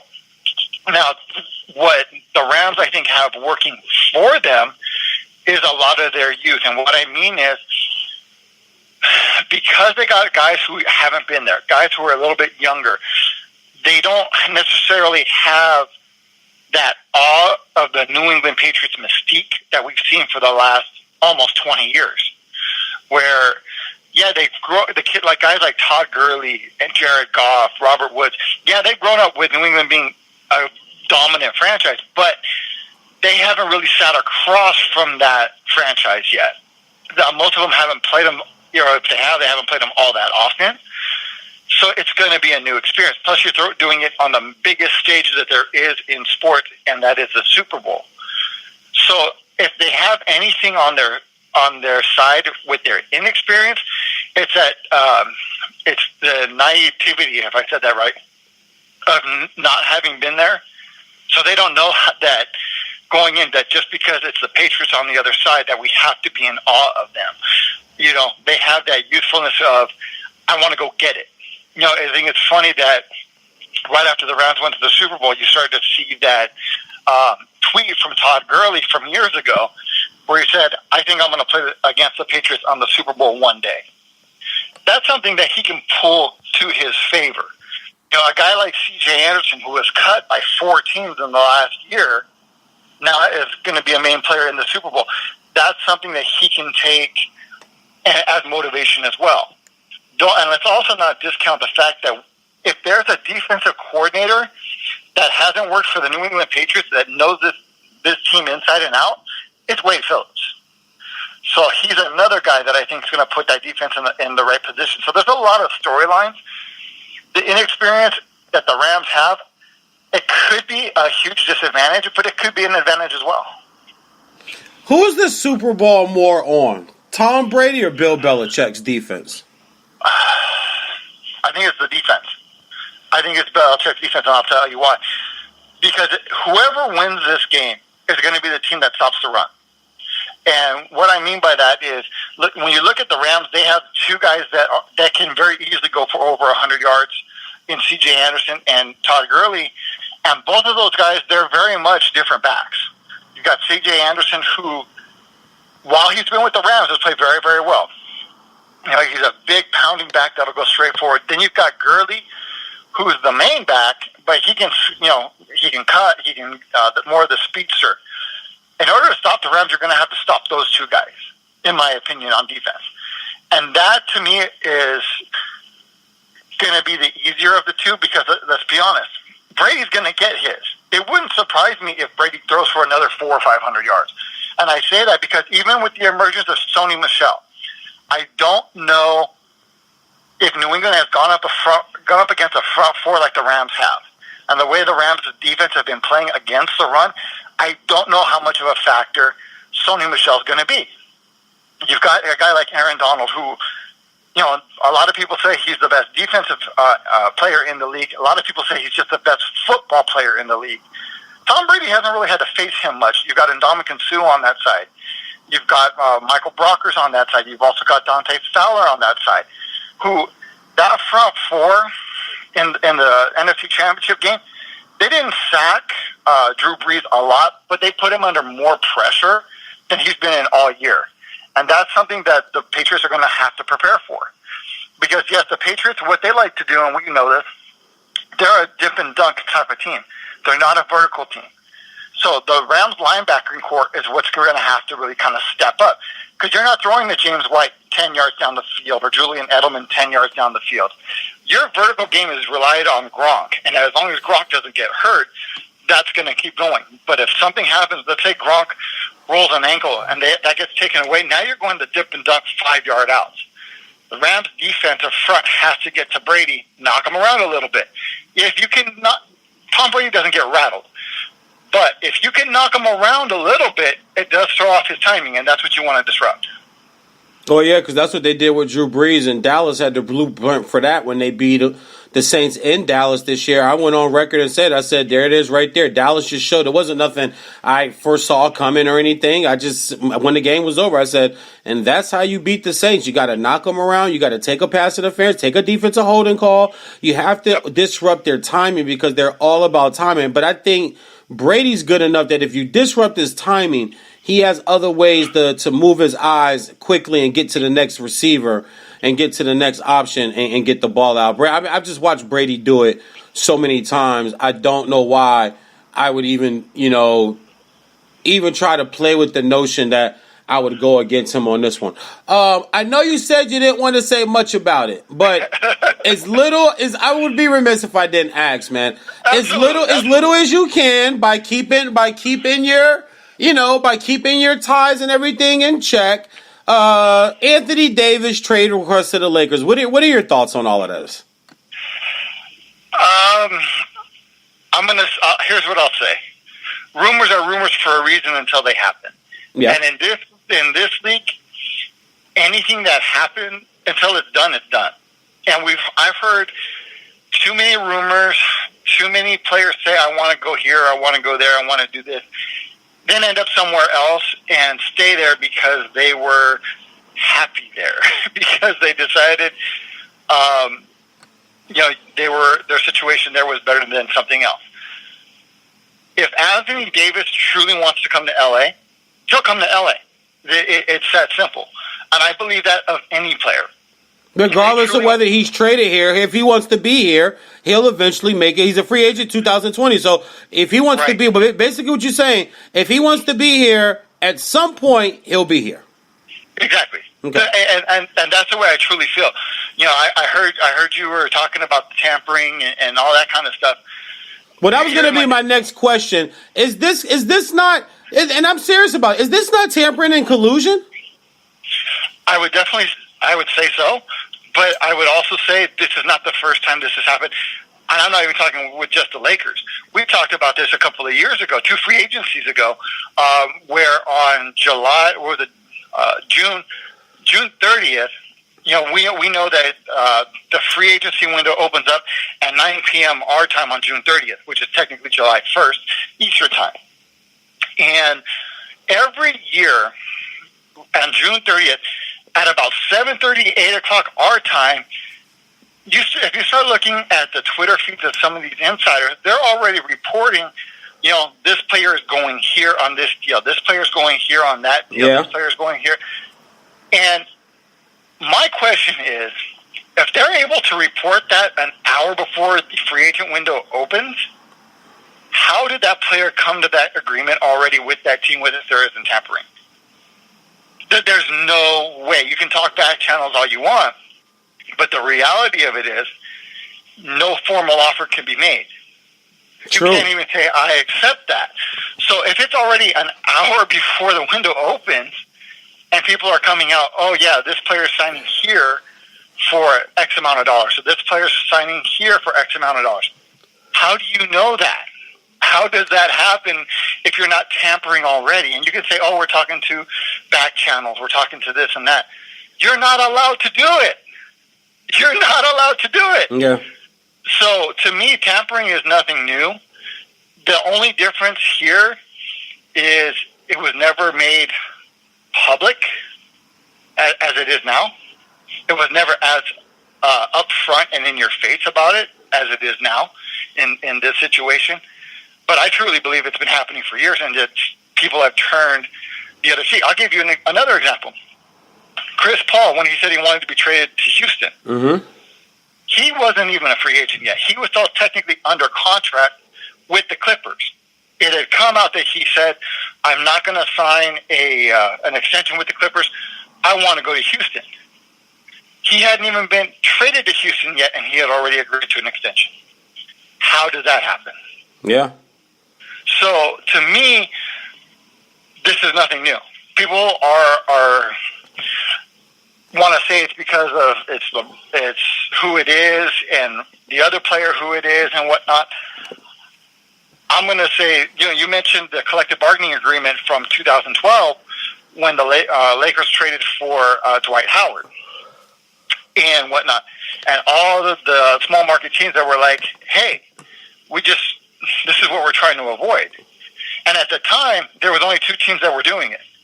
It was the Miami Heat, who already had one with LeBron, Dwayne Wade, and Chris Bosh. And then now it was the Lakers trying to compete with them. And they said, whoa, we can't have that. And it came out afterwards that a lot of people called that CBA agreement the anti-Laker agreement. That's what it was called. Okay, especially right after the Chris Paul trade was vetoed. But then you've got the small market teams, the Clevelands, who are going out and trying to get their own super teams. Now, they did it legally, as did the Lakers at the time of the Chris Paul trade.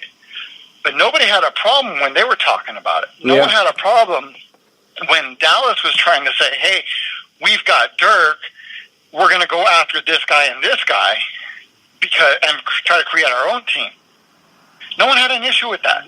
It seems to me that the only time people have a problem with it is when it's the Lakers. Or LeBron. When it's the Lakers and LeBron. Or LeBron. And now people have a problem with it with KD. Not even necessarily Golden State, but with KD because he went there.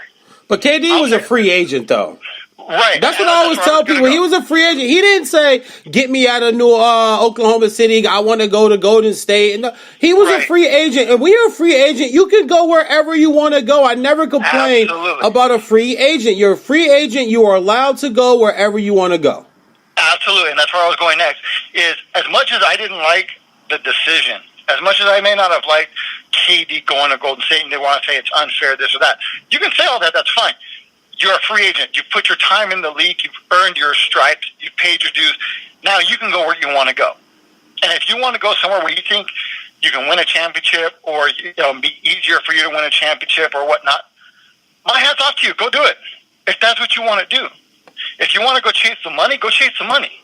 Ask guys like John Wall if they're happy in Washington where they chase the money, or Otto Porter. And he could have went, and John Wall could have signed with a championship contending type team as a free. You're exactly right about John Wall, but he chased that $156 million or whatever it was that he got from the Wizards when he was going to be a free agent. You're right. Absolutely. Go ask. Well, Anthony Davis did too. Anthony Davis, I think it was 3. It was three. I want to say 3 free agencies ago when he signed that. When he signed that deal with the Pelicans, and that was the blockbuster one because it came out of nowhere. We were paying attention to all these other players. That was the summer LeBron and Carmelo were going to go visit teams, and the Lakers or the Knicks thought they were going to get LeBron, and all these other teams were in play for Carmelo, and we were watching those guys. And out of nowhere, I think the first deal to come across was the Anthony Davis, and then the Mike Conley deal came right after that. Yes, right, absolutely. So you look at the guys like that. Ask Kemba Walker if he's going to stay in Charlotte next year. There is no way he's going to stay in Charlotte. Really? You think so? You think he's gone?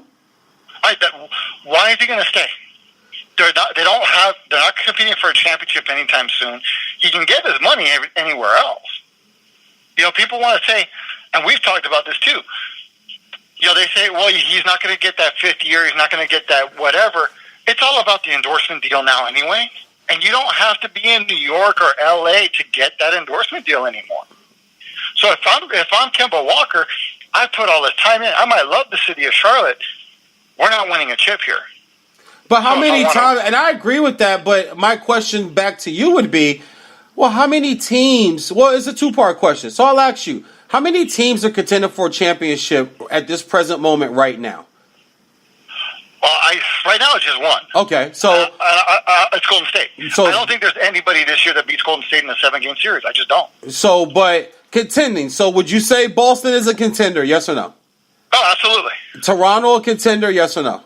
Yes. Okay, all right. And I think those are the only 2 teams from the East. So we'll jump over to the West. Houston. No. Oklahoma City. Yes. And I'll pick one more. I mean, goddamn. Oh, okay, Denver. No, I think they're a year away. Okay, and they're just having a really good regular season, right?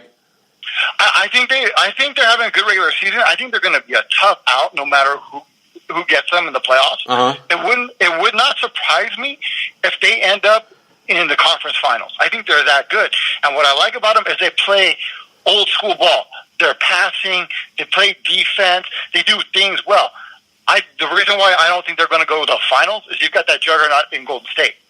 But I'll put it to you this way: if Denver's in the East, they're absolutely a favorite to come out of the East. Okay. So with that being said, now let's jump back to Kemba Walker. When you say he can't stay in Charlotte because they're not a contender, well, if you look at the contender teams, can you go to Boston if Kyrie resigns there? No, he's not going to go to Boston. They got a point guard. Is he going to go to Toronto? No, they got a point guard, an all-star in Kyle Lowry. Is he going to go to Oklahoma City? No, they got a point guard in Russ Westbrook. And the only other team that would be left out there would be the contending 2-time, 3 out of the last 4 champion, Golden State Warriors. They have Steph Curry. So that's why I say maybe he does stay, because if you go, well, we're not contending for a championship here, it's like, okay, that's fine.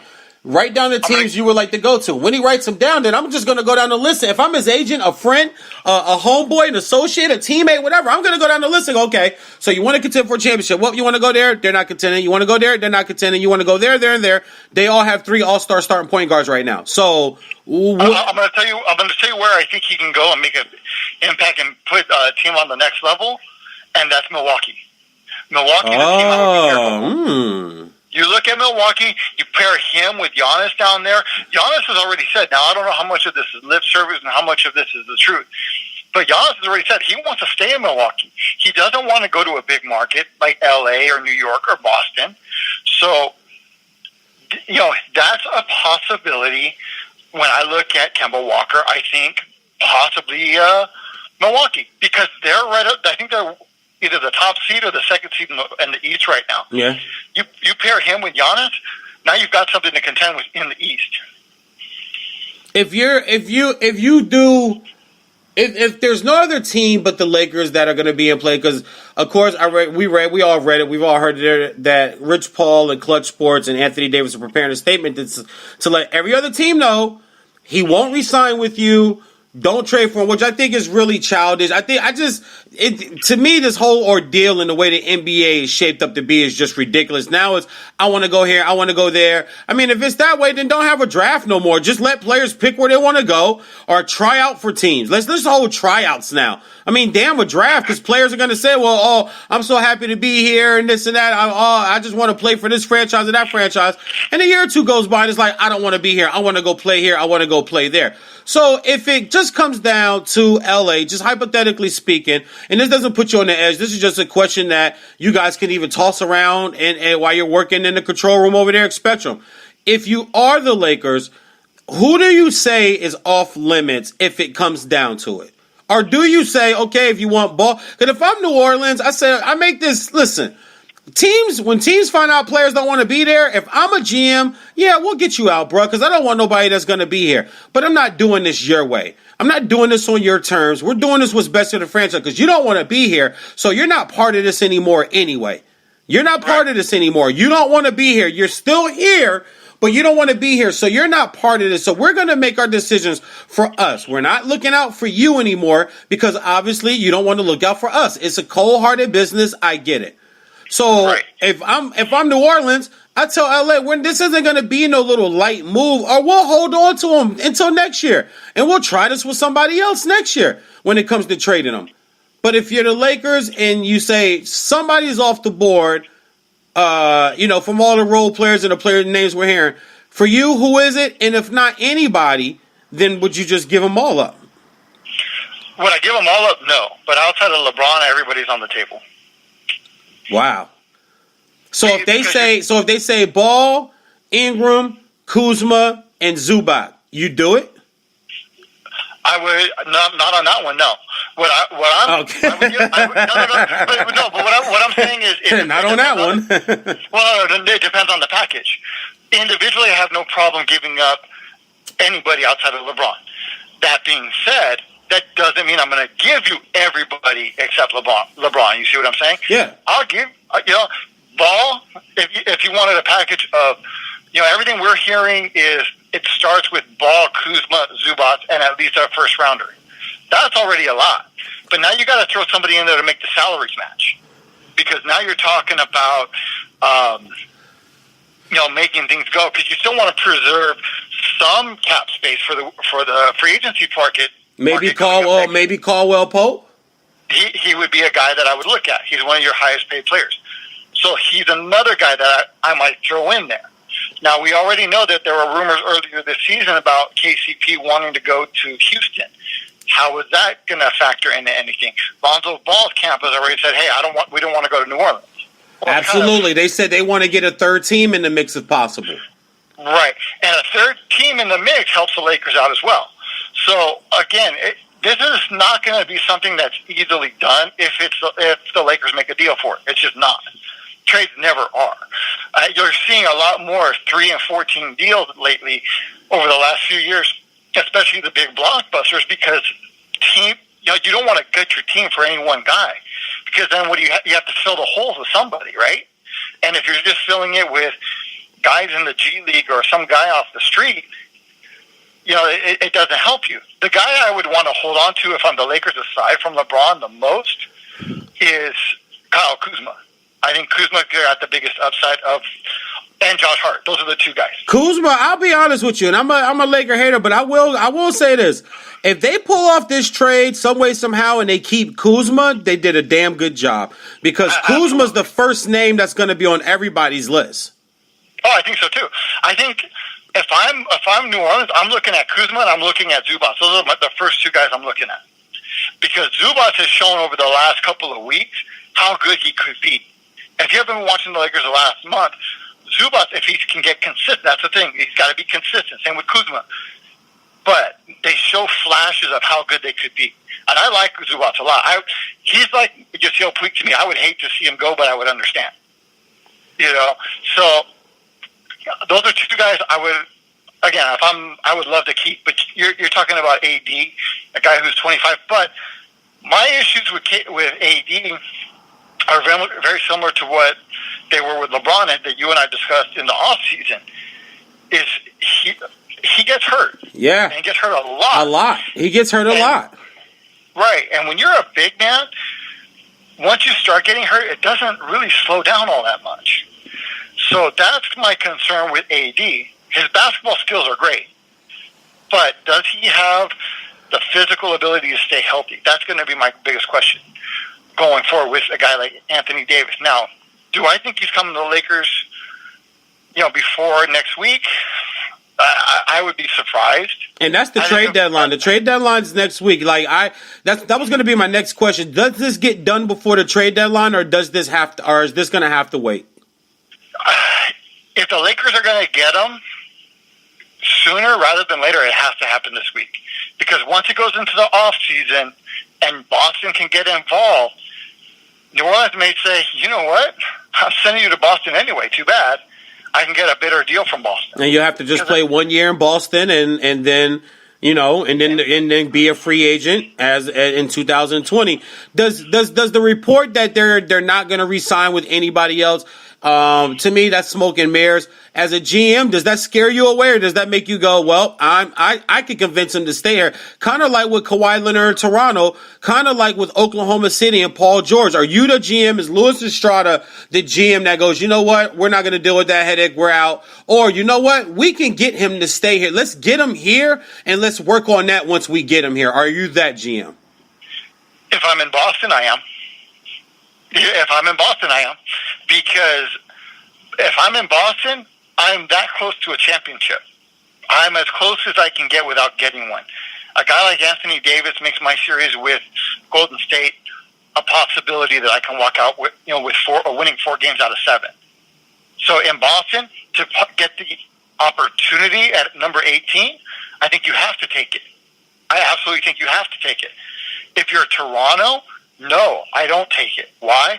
Because not only could you lose KD next year, you might lose Kawhi this year. Who knows what Kawhi's going to do, because he doesn't talk. So, there's a team that, I don't know if Toronto, I don't touch it. I don't touch it. If I'm Houston, I've heard Houston's name floated out there as well. If I'm Houston, I don't touch it, because if I'm Houston, what do I have left after I trade for the guy?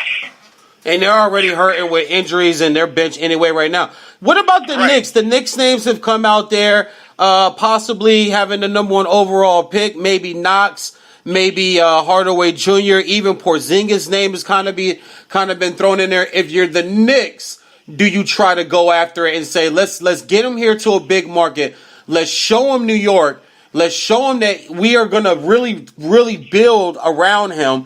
And does that also open the door to bring in a Kyrie? You trade for him, and then Kyrie's a free agent. Now New York looks a lot more tasty to Kyrie, and New York was on his wish list when he wanted to be traded from Cleveland. If you're the Knicks, do you really get aggressive and jump in this? The problem with the Knicks is we just talked about what teams would have left. Yeah. After trading for him. The Knicks are already bare. Porzingis has been out for almost a year. If I'm New Orleans, I don't touch the Knicks. You've got nothing to offer me outside of that possible number 1 pick. What if it's the What if it's the number 1 pick? Again, now you're talking about Williamson out of Duke, or a handful of other guys. But again, there's no guarantee. That's the thing. Because once you get into the lottery, it's a crapshoot. We know that. Yeah. So do you want to take the chance? And here's the other part of that. You trade into the Knicks to make the Knicks better, depending on what they still have. And that's got to be something that goes in your consideration as well if you're New Orleans, because now all of a sudden that possibility of the number 1 pick might get less and less if the Knicks start playing well with AD. And you're talking about a guy, we were just talking about AD's problem staying healthy. Porzingis hasn't been healthy to save his life in his 3 years in the NBA. So is he really a guy I want to try to build my franchise around? Guy's good, but is he going to be there? And is he enough to get AD out of New Orleans? If I'm New Orleans, I'm saying no. And then you talk Boston. Boston's got the picks, but I did look this up. The Clippers picks is lottery protected. The Memphis pick is top 8 protected. So I'm not even sure if Boston, they're going to have to wait for Boston to get into it, because I don't think Boston can give up a lot. The one player they can't give up, in my opinion, if you bring AD in, is you can't give up Tatum. I'd package the picks, maybe Jaylen Brown or Smart and Gordon Hayward. And then you bring AD in with Tatum and Kyrie, and that would convince Kyrie to resign there this summer. Well, again, if I'm New Orleans, It starts with Jason Tatum and Jaylen Brown. Oh, Those are wow. my Okay. first- So you want those two guys? Oh, absolutely. Okay. And from reports that I've read, and I don't know how valid they are, supposedly Boston's willing to listen. So, again, if I'm New Orleans, that's the first two guys I'm looking at. Why? Because they're still on rookie deals, and they're going to be around for a little bit. Now I got something to build around. So that's the first place I start with if I'm New Orleans and talking to Boston. Then you're also talking about possibly two or maybe even three of those number one picks. So, again, Boston's got the best chance as far as offers go. It's just a matter, to me, if the Lakers are going to try to do it all now and open up the cupboard and say, what do you want? Or here's how I think it plays out ultimately. I think he ends up in Boston before he ends up in L.A. Really? Yeah, I do. So then you don't think he's being traded in the next 7 days? Trade deadline's in 7 days. I would be shocked if that happens. Now, you never say never, but I would be shocked. Not because the Lakers can't do it. I don't know if New Orleans wants to do it. We're kind of seeing this trend in the NBA where players are saying, hey, I want to go here or I want to go there. And the team that has them says, well, we're not going to send you there just out of spite. Yeah, exactly. Like that's what I'm saying, man. Like if I'm New Orleans, I say, you know what? If you want to be, because I'm like you said, out of spite. Sports is a grimy business. Let me preface this before I say it. Sports is a grimy business. Pro sports is corrupted. It's dirty. It's gritty. It's down and raw and uncut, man. It really is. For people that are in it like you and I and know it. The most fans think it's just this glorious thing they see on TV when they're playing the games. But when it comes to the business sides and egos and personal issues and feelings, they could get real dirty. If I'm New Orleans or if I'm any GM, especially you still have basically 2 years on your contract, this year and next year, you're still under contract. And a player comes to me and not just says trade me, but I want to go here. I'm not moving you. If you want to leave, then you'll wait and you'll leave and you'll do it in 2020 in the summer when you're a free agent. Because what's that going to do? It's going to show people one or two things. It's going to show people that Anthony Davis is a stand-up guy and he'll still show up and play his butt off and he'll play hard and he'll really attempt to win.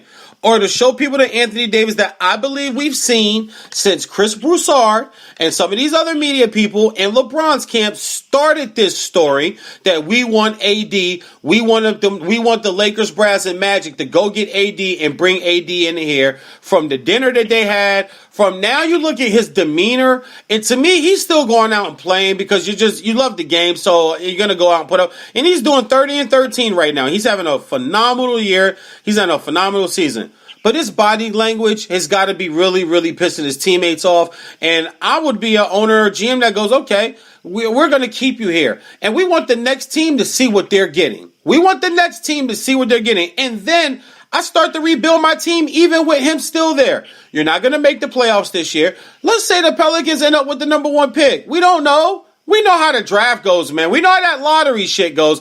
I always believe that it's been maybe it's not set every year, but I do believe the frozen envelope story about Patrick Ewing to the Knicks. I do believe the picks for Boston for Larry Bird and the picks for Magic and LeBron going to Cleveland and Derrick Rose going to his hometown of Chicago. Like, I believe these stories. And then LeBron leaves, so then the Cavs now get 2 of the next 3 number 1 overall picks. And, it's the NBA's way of saying, hey, sorry we let LeBron get away. There is a loophole in the CBA. He was able to leave you high and dry like that without you getting anything for him. So here's two number 1 picks to start rebuilding your franchise. My bad, our bad. I believe those things happen. Who's to say the NBA doesn't look at this and go, okay, fine, you go to, but what we'll do at New Orleans, we know you don't want to give them up to a conference rival team and give them up to a conference opponent, give them up to the Lakers, but we'll give you essentially Zion Williamson in return. Or RJ Barrett, who I don't think so, but a lot of people feels like is the next wing NBA star in college that's coming to the league. I think he's overrated, but that's not a lot of people think RJ Barrett's going to be the next, the next great wing player in the league. So we'll either give you R.J. Barrett or we give you Zion Williamson. Absolutely. Look, we've talked about the lottery before, and what we both think, and I've been on. We've talked about exactly what you just covered, so I don't want to rehash it. But we're basically in agreement. We've seen it, we've done it, and you'll notice too that ever since the last CBA, the majority of the time, a lot of things seem to happen in favor of the small market team. You're starting to see players say, I may not want to stay in these small market teams anymore. So, who knows how this is going to play out. Like I said, I think he ends up in Boston before he ends up in LA. And that's just my gut feeling. I don't have any actual knowledge about what's being said, from the inside or anything like that. My gut just tells me he ends up in Boston before he ends up in LA. And that's after the trade deadline. Yeah, absolutely. And see, here's the other thing. This is something I used to say growing up, and I still believe it to this day, that if you truly want your independence as an athlete, you truly want your freedom, once you get past your rookie deal, sign nothing but 1-year contracts. Be a free agent every year, and then you can control your destiny. And you know what? I don't have a beef with that. If players did that, but players get greedy and they get scared by injury. And listen, you don't need $152 million or $220 million to live. You don't. I know plumbers. I know accountants. I know retail sales managers. I know personal trainers. I know people who wait and serve tables. I know people who clean homes. I know people who make $40,000, $50,000, $60,000 a year, and they go on vacations and they enjoy life and they take care of kids and they put kids through college and they live a life that they choose to live and feel very comfortable in it, and they make it work. I don't ever believe that you need $220, $240 million max deal to live in America. And I think what happens is a lot of pro athletes, especially NBA players, are so greedy and they're so money hungry and they get scared by the injury thing. Well, I could get hurt and never get this money again. And it's like, yeah, true. But what did you do with the first $30 million that you made? You don't have that money anymore?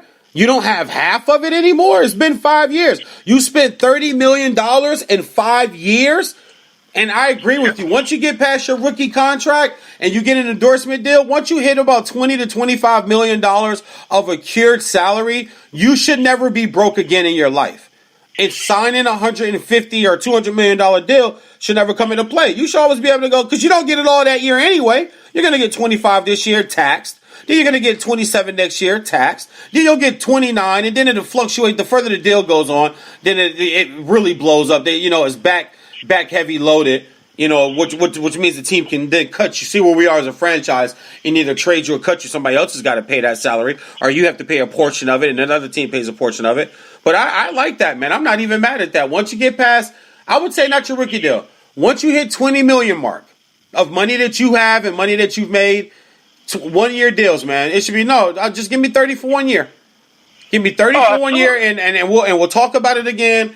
And we'll talk about it again. I wasn't even mad at LeBron for that. Now, some people say, well, Dan Gilbert didn't know what to do because LeBron wouldn't tell him what to, that part I'm not going to bang on LeBron about. He's a player. He's acting like a player. Exactly. No, that's always been my thinking. Now, I understand the injury part of it. I understand all of that kind of stuff. But the only way to really, truly be 100% in charge of your career, 1-year deals. I've always felt that way. I think about it like this, DJ. You and I, we have the jobs we go to, every day. We don't have contracts. We don't have stipulations that if we achieve this or if we do this, we're going to get this or that. No. We don't have that. Our contract is day to day. It really is day to day that we get up, we go to work, we do our work, we come home. And hopefully nothing happened throughout that day that's going to cost me my job tomorrow. But we really are on 1-day contracts every single day. People just don't think about it like that. I'll let you go on this, buddy. Is this good for the NBA or is it bad for the NBA? As long as there's one team that has a realistic shot at the NBA championship or even any championship, it's bad for that league. I don't care what sport it is. If you can, you look at like baseball. Baseball has no salary cap. They have a luxury tax that people are treating as a salary cap. And you've got a bunch of teams that aren't out there spending money and not being competitive, and people are like, well, we need to do something to fix it. No, you don't have to do anything to fix it because it's not broken. The problem is they're just not spending the money. And I do believe, like in baseball, there is a bottom that you have to, your payroll has to be above a certain level, but there's no maximum. In basketball, there's a salary cap, and then there's the luxury tax. And as long as people are not spending on the bottom end, and we can talk about small market all we want, but the problem is you do have some sort of revenue sharing with the TV deals and whatnot. There's no reason that teams should be as bad as they are. You should not have NBA teams winning 9 games a year or 10 games a year. There's no excuse for that other than bad management, in my opinion. That means you got loaded up with bad contracts and now you're trying to rebuild because you can't sign anybody. Until that changes, until the philosophies of the owners change, it's going to be the same. And it's no good for any sport. I don't care what the sport. When you only have 1 or 2 teams realistically that can win a championship. You look at the NFL. Every year, you've got your Steelers, you've got your Patriots, you've got your really all you have is the Patriots. I think the NFL is why Major League Baseball too. I think Major League Baseball and the NFL is wide open. You have one team that you know is going to be really, really good, and that's the Patriots. That's because they've done it for so long. But if there was no Tom Brady, if Tom Brady and Belichick decided to retire after this year, going into next season, the storyline would be this is the 100% most open year it's been in the last 20 years in the NFL. Absolutely. And that's where I was going. In the NFL, you have so much turnover in the playoffs every year, and it's hard. That's what makes what the Patriots are doing these last 20 years so incredible to me. Is it's hard to be in the Super Bowl or fighting for the Super Bowl every single year because there's so much turnover. Teams change every single year. Last year, I don't think the Bears were in the playoffs. They were the number 3 seed this year. You've got teams that are constantly going in and out. You don't have those consistent teams in the playoffs every single year. And there's only 6 teams per league. So there's only 12 teams out of the entire 32 of the 32 franchises in the NFL that make the playoffs. That's less than half. In the NBA, you've got 30 teams, and 16 of them make the playoffs. More than half make it in the NBA. Yep. More than half. Yep. You don't even have to be a good team to win 30 games and get in the playoffs anymore. You can get You're right. You can get into the playoffs. You can get into the playoffs with 39 wins, man. Exactly. So this whole narrative that there's, that it's not competitive. I kind of look at the NBA like I look at the SEC in football. At the top is really, really, really good. Once you get past those top 3, 4, 5 teams, it's kind of everybody else. And I think the NBA is the same way. Shit, I think the SEC is 2 teams. Once you get past Bama and Georgia in football, there's nobody. LSU had a surprising good year this year. People didn't think LSU was going to be that good. And then, like you said, after that, then it's everybody else. I totally agree with you. Yeah, and that's how I think the NBA is right now. My man, Louis Estrada from Louis Sports House on Blog Talk. We appreciate you, brother. Much love, man. I appreciate you as always, man. We'll do this again soon. Yes, sir. All right, brother. All right, peace. My man, Luis Estrada. Good guy. Good stuff. I love bringing my callers in. I love bringing my other sports talk guys in that do the same thing that I do and give their opinions, man. But I do agree with him on if you want to control your career in the NBA, just after your rookie year, your rookie contract, just do 1-year contract, 1 year, 2-year contract. Because in a 1-year contract, by the following year, that would be your free agent year. And by that year, you realize if you want to be there or not, then you can propose a trade. And it's like, okay, either trade me or lose me this summer. Losing me next summer, I think, makes teams want to hold on more. So good stuff there. I love what he said about the Knicks. I do agree. He says about the Knicks to stay away. I just threw their name out there. I don't know if I want the Knicks to jump in or not jump in, but their name has come up. Boston has the picks, but the Memphis picks is protected. The Clippers pick is protected. They do have Jaylen Brown. They do have Jason Tatum. and then any other their own future picks that would come up. And then, of course, you have the Lakers, and they have Ball and Ingram, Kuzma, and Zubac. And I'm really wary on Zubac. I think he's a kid that's just kind of coming up now. And I'm not sure if that's a guy you trade for in a package that can give you the longevity that you would be looking for to try to rebuild your franchise. And then, of course, there is the New Orleans Pelicans, who, if I were them, I would pretty much say, you're not going nowhere this year, so just buckle in. And if you don't want to be here, we'll move you, but we'll move you when the deal is right for us and when we feel like we can move you. I don't like this whole thing of now, well, we're telling all the other teams we're not signing there.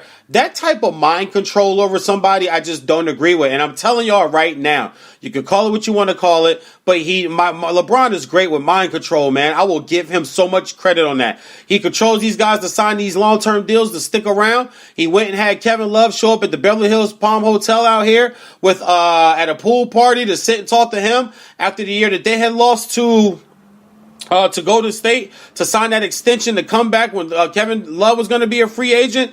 Same thing with Tristan Thompson. Same thing with J.R. Smith. Same thing with getting owners to do what he wants them to do. Couldn't get Pat Riley to do it. Couldn't get Spoelstra out of there, so that's why he left town. That's the one one example I can always point to where people go, oh, it's not about him. He's not selfish. Yes, it is. He showed it in Miami. He couldn't have his way in Miami. He took his ball and went home. That's the bottom line. He wanted Pat Riley to fire Spoelstra. He didn't want to play for Spoelstra and get another guy. A guy he had won championships with. He won 2 championships with Spoelstra as his coach. And still didn't want him there. Couldn't get his way, went home. And that's exactly what's happening right now with the Lakers and with Anthony Davis and Rich Paul. They got mind control over this fool. And they got this man now wanting to put out, well, I'm not going to sign with anywhere. What if he goes to New York and likes it? What if he goes to Boston and likes it? You're pretty much speaking for him and telling him to say he won't like it. And I got a problem with that. I do. I think that's weak. Like, don't mind manipulate people to come play with you. Let them come play with you because they want to come play with you. And they want to, compete and win championships. Let it be that reason. I think the mind manipulation thing does kind of make LeBron look weak and make Rich Paul and Clutch Sports look weak. You can't just present your case. They know you're there. They know who you are. He knows you're there. He knows who you are. But there was a report, like I said, this morning through Bleacher Report, that New Orleans, when Anthony Davis fired his agent and was looking for another agent, they tried everything they could to steer him away from Rich Paul and Clutch Sports because they knew what was coming. They knew that was going to be LeBron. Whether somebody heard it through the grapevine or whether somebody got the juice and got the news and delivered it to the front office and to the New Orleans Pelicans franchise, they knew right then and there what LeBron was doing. And this was months and months and months ago. I've always said, shrewd at times, LeBron is a very savvy and a very smart businessman, but savvy, smart businessmen, they do it for themselves and their business. They don't do it for you. Diddy doesn't sign artists for them. He signs artists for himself. You're going to get some money. You're going to get some shine. Yeah, but if your record flops, you'll get blamed. I'll get rid of you. You'll move on. Your brand will be destroyed because you couldn't cut it with me. I'm Diddy. You couldn't cut it with me. I'm LeBron. It's the same thing. You guys try to act like it's not, but it is, man. You guys try to act like it's not, but it totally 100% is. It's the same thing. And I know LeBron fans that will try to defend it, that will try to say that's not what it is. He wants to, wouldn't you want, I hear people out there saying now, wouldn't you want to win with the best? Wouldn't you want to have the best team? Wouldn't you want to, yeah, we all know that, guys. That's not, let's not be crazy here. We know that. We know everybody wants to have the best team. Everybody wants to have the best chance to win. But there is a certain level of competitive spirit and a certain level of I want to beat you that comes along with it. And I guess this generation is just soft. And you guys just don't want to, you guys don't want to play like that. You guys don't want to be that, and that's fine. But don't knock the old heads like me that still look at it like, yeah, you guys are soft. You don't want to go beat the next guy. You want to play with him. Or you're just like, maybe your time is over. Now you want to try to ruin somebody else's chance of what they may have in their future just to get them with you so you can get them to do what you need them to do for you. LeBron wasn't worried about Kyrie. Now you want Kyrie back? Come on, man. I ain't even bang on that enough yet. That was lame. Like the whole singing in the video, rewind. Like, come on, man. Like, if y'all gonna do that, do it, do it quietly. And then Kyrie threw out that he called them and apologized. Like, these dudes are soft. This era, especially NBA players, guaranteed money, fake tough guys, don't never want to fight, always act like they want to fight, flopping, flailing all over the place, can't touch them. These guys wouldn't survive in football, man. I always say that about basketball players. Listen, quick break. When we come back, I'll wrap up, talk about what Magic Johnson is officially, as I said last summer, to LeBron James. But right now, here's comedian Jason Hadley with the Rocket Wrap-Up. It's the Hollywood Rock and Wrap Up with your host, Jason Hadley. With investigators attempting to trace $26 million in stolen investments, models who receive payments for endorsing the failed Fyre Festival are being subpoenaed to testify in court. They'll reportedly be sworn in on a stack of Vogue magazines and Victoria's Secret catalogs. A New Zealand singer took her obsession with Harry Styles up a couple of notches by having a portrait of the former One Direction singer tattooed on her face, thus completely ruining the chances of her face ever having the real thing on it. As John Legend gears up for his first season on The Voice, fellow judges are asking network brass to ban his best friend Kanye West from the set. In fact, Legend and West are so tight, they're afraid Kanye will start telling John to turn around. Because every now and then I get a little bit lonely and you never coming round. And that's the Hollywood Rock and Wrap Up. Follow us on Twitter at Rock and Wrap Up. Jason Hadley with the Rock and Wrap Up, man. Good stuff there. Comedian Jason Hadley with the Rock and Wrap Up. Listen, been a great show, and I want to end it on this today. I want to thank everybody, number one, for listening to VJs on Sportsmanlike Conduct on Spreaker.com. Also, don't forget to catch us on iHeartRadio, over there on Unsportsmanlike Conduct on the VJ Vernon channel. Also on YouTube, we have Vesson Sports Network, which is up and coming and just started up. Please go over there. Check out other comedy shows, other sports talk shows. I do so much. I apologize, guys. Whether it's comedy or film writing or filmmaking or acting, broadcasting. I just got news that I'm in contract negotiation for Cal Poly University to be the color commentary there full-time for football this year. So I'm praying on that. It's still in the elementary, intermediate, process of getting up there full-time. But I would love that gig, home and away games, to be able to fly and travel with the team now and cover their games and be around a team from spring ball through summer practice through training camp and all the way to the beginning of the season, through the season. Allow storylines to build, familiarities, relationships with the players and different coaches. That's where I know I can really shine as a color commentary football broadcaster. You put me around a group of guys, because I think I do a great job with just the week I get when I get assigned to a game. I get a week, I get 3 days, I get 2 days. Sometimes I get one night. I've had games where I had to call this year where I got a night. I got to call at 10:30 on a Thursday night. Can you do a Friday game? And the answer is always yes. But now I have less than 24 hours to even prep. So when I get on, I sound like I know what I'm talking about at least. Instead of just saying, that was a nice play right there. See, they're going to run through this hole right here. Nah, I don't want to do it that way. I'm the big vanilla Madden, but I'm doing improved. I like storylines. I get to know about kids and their families and the players and their families and their children and the coaching and the coaching staff and the position coaches. Little tidbits about each one that I like to throw out there. Something that we may saw at practice. Something that a player that we saw making plays here and there in spring ball and then summer ball. And now in game 5 or 6, because of injuries, he's getting his shine. It's somebody we've seen. It's somebody I have a familiar face to match to the jersey number. I'm excited for that. Like, I can really shine if I get in that type of situation predicament, which is on the way. So, got all that coming up in my life, in my sports. I want to appreciate all you guys' support. And I'll end today's show with talking about Magic Johnson. Earvin Magic Johnson, 5-time NBA champion, business mogul, Mr. Starbucks, Mr. Magic Johnson Theaters. He is an icon out here in Los Angeles. I mean, an icon. I'm surprised that there's not like a statue, other than the basketball one, like another statue somewhere in Los Angeles for this man. He is loved out here, beloved out here. They love Magic. Magic is the man out here. But Magic is also right now is LeBron's puppet. Magic said that he was going to show patience and that LeBron had to show patience and that Jeannie has to be patient and Rob Pelinka needs to be patient and the Laker fan and fan base needs to be patient. The organization, everybody needs to be patient. You got to work with the young kids.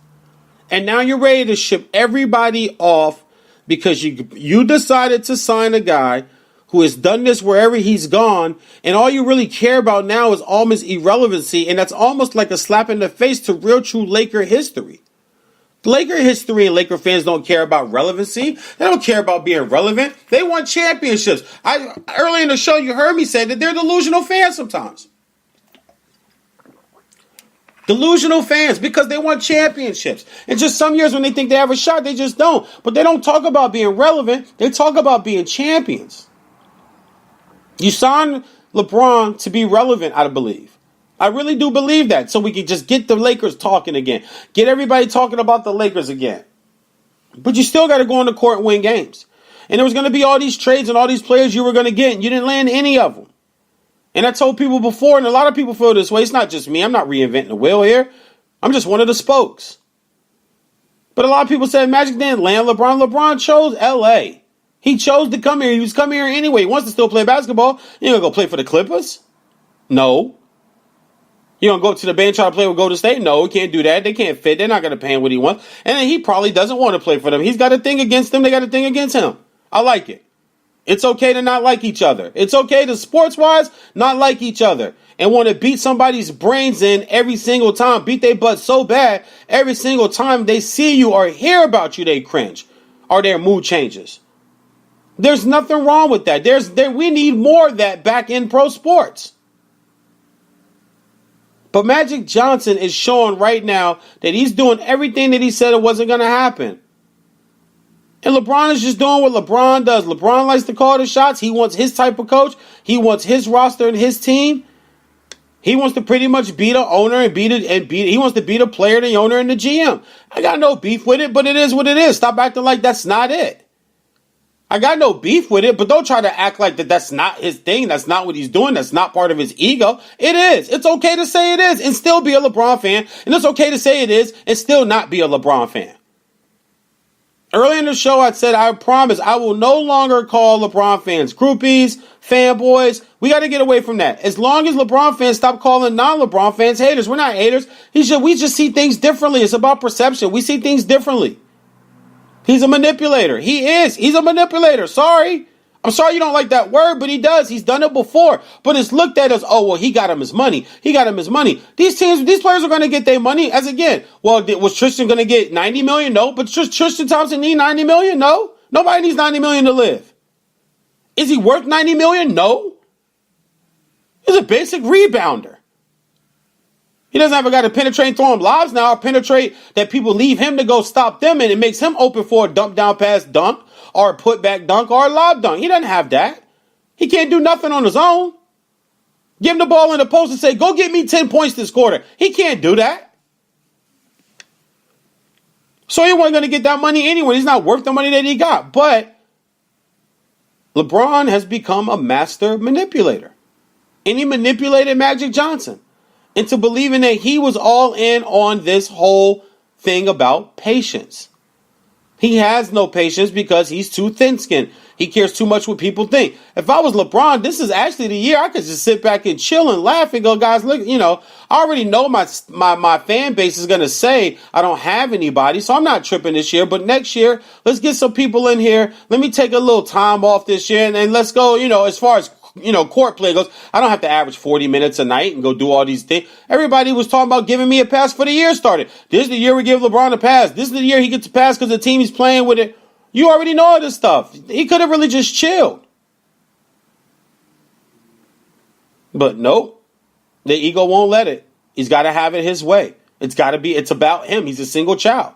It's about him. It's all about him. He doesn't care about Anthony Davis. And yes, I'm saying it like that. He doesn't care about Anthony Davis. Anthony Davis is his ticket to possibly get another player in there so he can go beat the Warriors. That's what he wants to do. And he's trying to construct it instead of actually really going after it and doing it with the guys he's got. Build them up. You got 4 years with him. Build them up. He knows his window's closing. That's honestly what I'm thinking. I'm really thinking he feels like he knows his window's closing. Build these young kids up. You got years. You had a pass this year. So there was no rush this year. Who disagrees with that? Let's get real. We all were saying, he's got a pass this year because he's playing with those young guys. And you don't even have to go make this Anthony Davis move, Magic. But you're LeBron's puppet now. So you got to do what he says. And I'm not mad at LeBron for it. That's one thing I never criticized him for. It's like Reggie Miller with kicking out his leg on 3-point shots or jump shots. If the refs are going to call it, I'm going to keep doing it. If the league's going to keep letting him do this or letting these things happen, or if players are going to let him keep talking them in to doing what he wants for the good of him, then he's going to keep doing it. If your girl keeps cheating on you and you don't do nothing about it to stop it or say nothing, why would she stop? It's the same exact thing. And I'm not even banging on LeBron. I'm just calling it like I see it. And I ain't mad at him because, like I said, pro sports is a corrupt, dirty business. And sometimes some people got to do certain things in order to stay in that GOAT conversation. And he's one of them.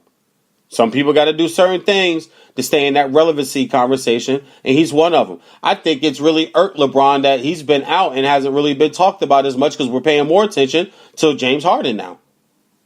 Some people, guys, whether you're a fan or not, listen, narcissism and egos, it doesn't skip your favorite athlete, okay? 9 times out of 10, listen, my guy was Kobe. I know Kobe was probably an asshole. I know that. But I'm okay with saying that and at least admitting it instead of making up different excuses and reasons why it would be. Jordan punched his own teammates. Dan Marino wasn't always nice to his teammates. Isaiah Thomas got into fistfights with Bill Laimbeer. And with Rick Mahorn in practice. Like, these are my favorite athletes I'm naming you. These are my favorite guys. I don't mind it. But when you try to make an excuse for it, you try to defend it like it isn't what it is, that's when I start banging on it. That's when I start talking shit about it. That's when I start calling y'all out on it. Because that's, to me, is when you're mentally weak, that you'll overlook something that you know is wrong, but because you like that person, let me make an excuse for it. That's called being an enabler, and that's never good. And Magic right now is an enabler. And he's LeBron's puppet. And he's been LeBron's puppet since LeBron's private jet touchdown here in Van Nuys Airport. He's been his puppet. And here we go. We got the Anthony Davis story now. We'll ride it out. We'll see where it goes. I actually hope it happens. Because I just want to be right. I said Lonzo Ball wouldn't last 2 more years in LA last year. I'll hit on that. And I said LeBron James is going to make you guys cash in your franchise. And you're still not going to be Golden State. And then it's going to set you back when he decides to leave, and you're stuck with a team with no draft picks, with no assets to move, and no cap money to bring in because you were paying all these other guys so much money. Because Anthony Davis is going to want 180, 190. The Supermax is 220 to 240 from New Orleans. You got to pay that. You're already paying LeBron 152. You're talking about bringing in another max player. And then after 4 or 5 years, if you still don't win it, and all those guys decide to leave again and leave you bare, then you can say, well, we were relevant again, but we couldn't get past Golden State. That was too much of a super team for us. But you got the best player on the planet on the team. And you're adding probably the best big man, versatile big man on the team. Listen, about 3 weeks ago to a month ago, I asked the question on social media, why isn't Anthony Davis talked about as being the best player in the league? And I still feel that way basketball-wise. But mindset, personality-wise, I've backed off because he's letting other people control him and use him like a puppet and manipulate him. And I don't mind. If you're going to let it happen to you, fine. But when it's for the good of just one other person, I see selfishness there, that's when it turns me off. And that's what this situation has been.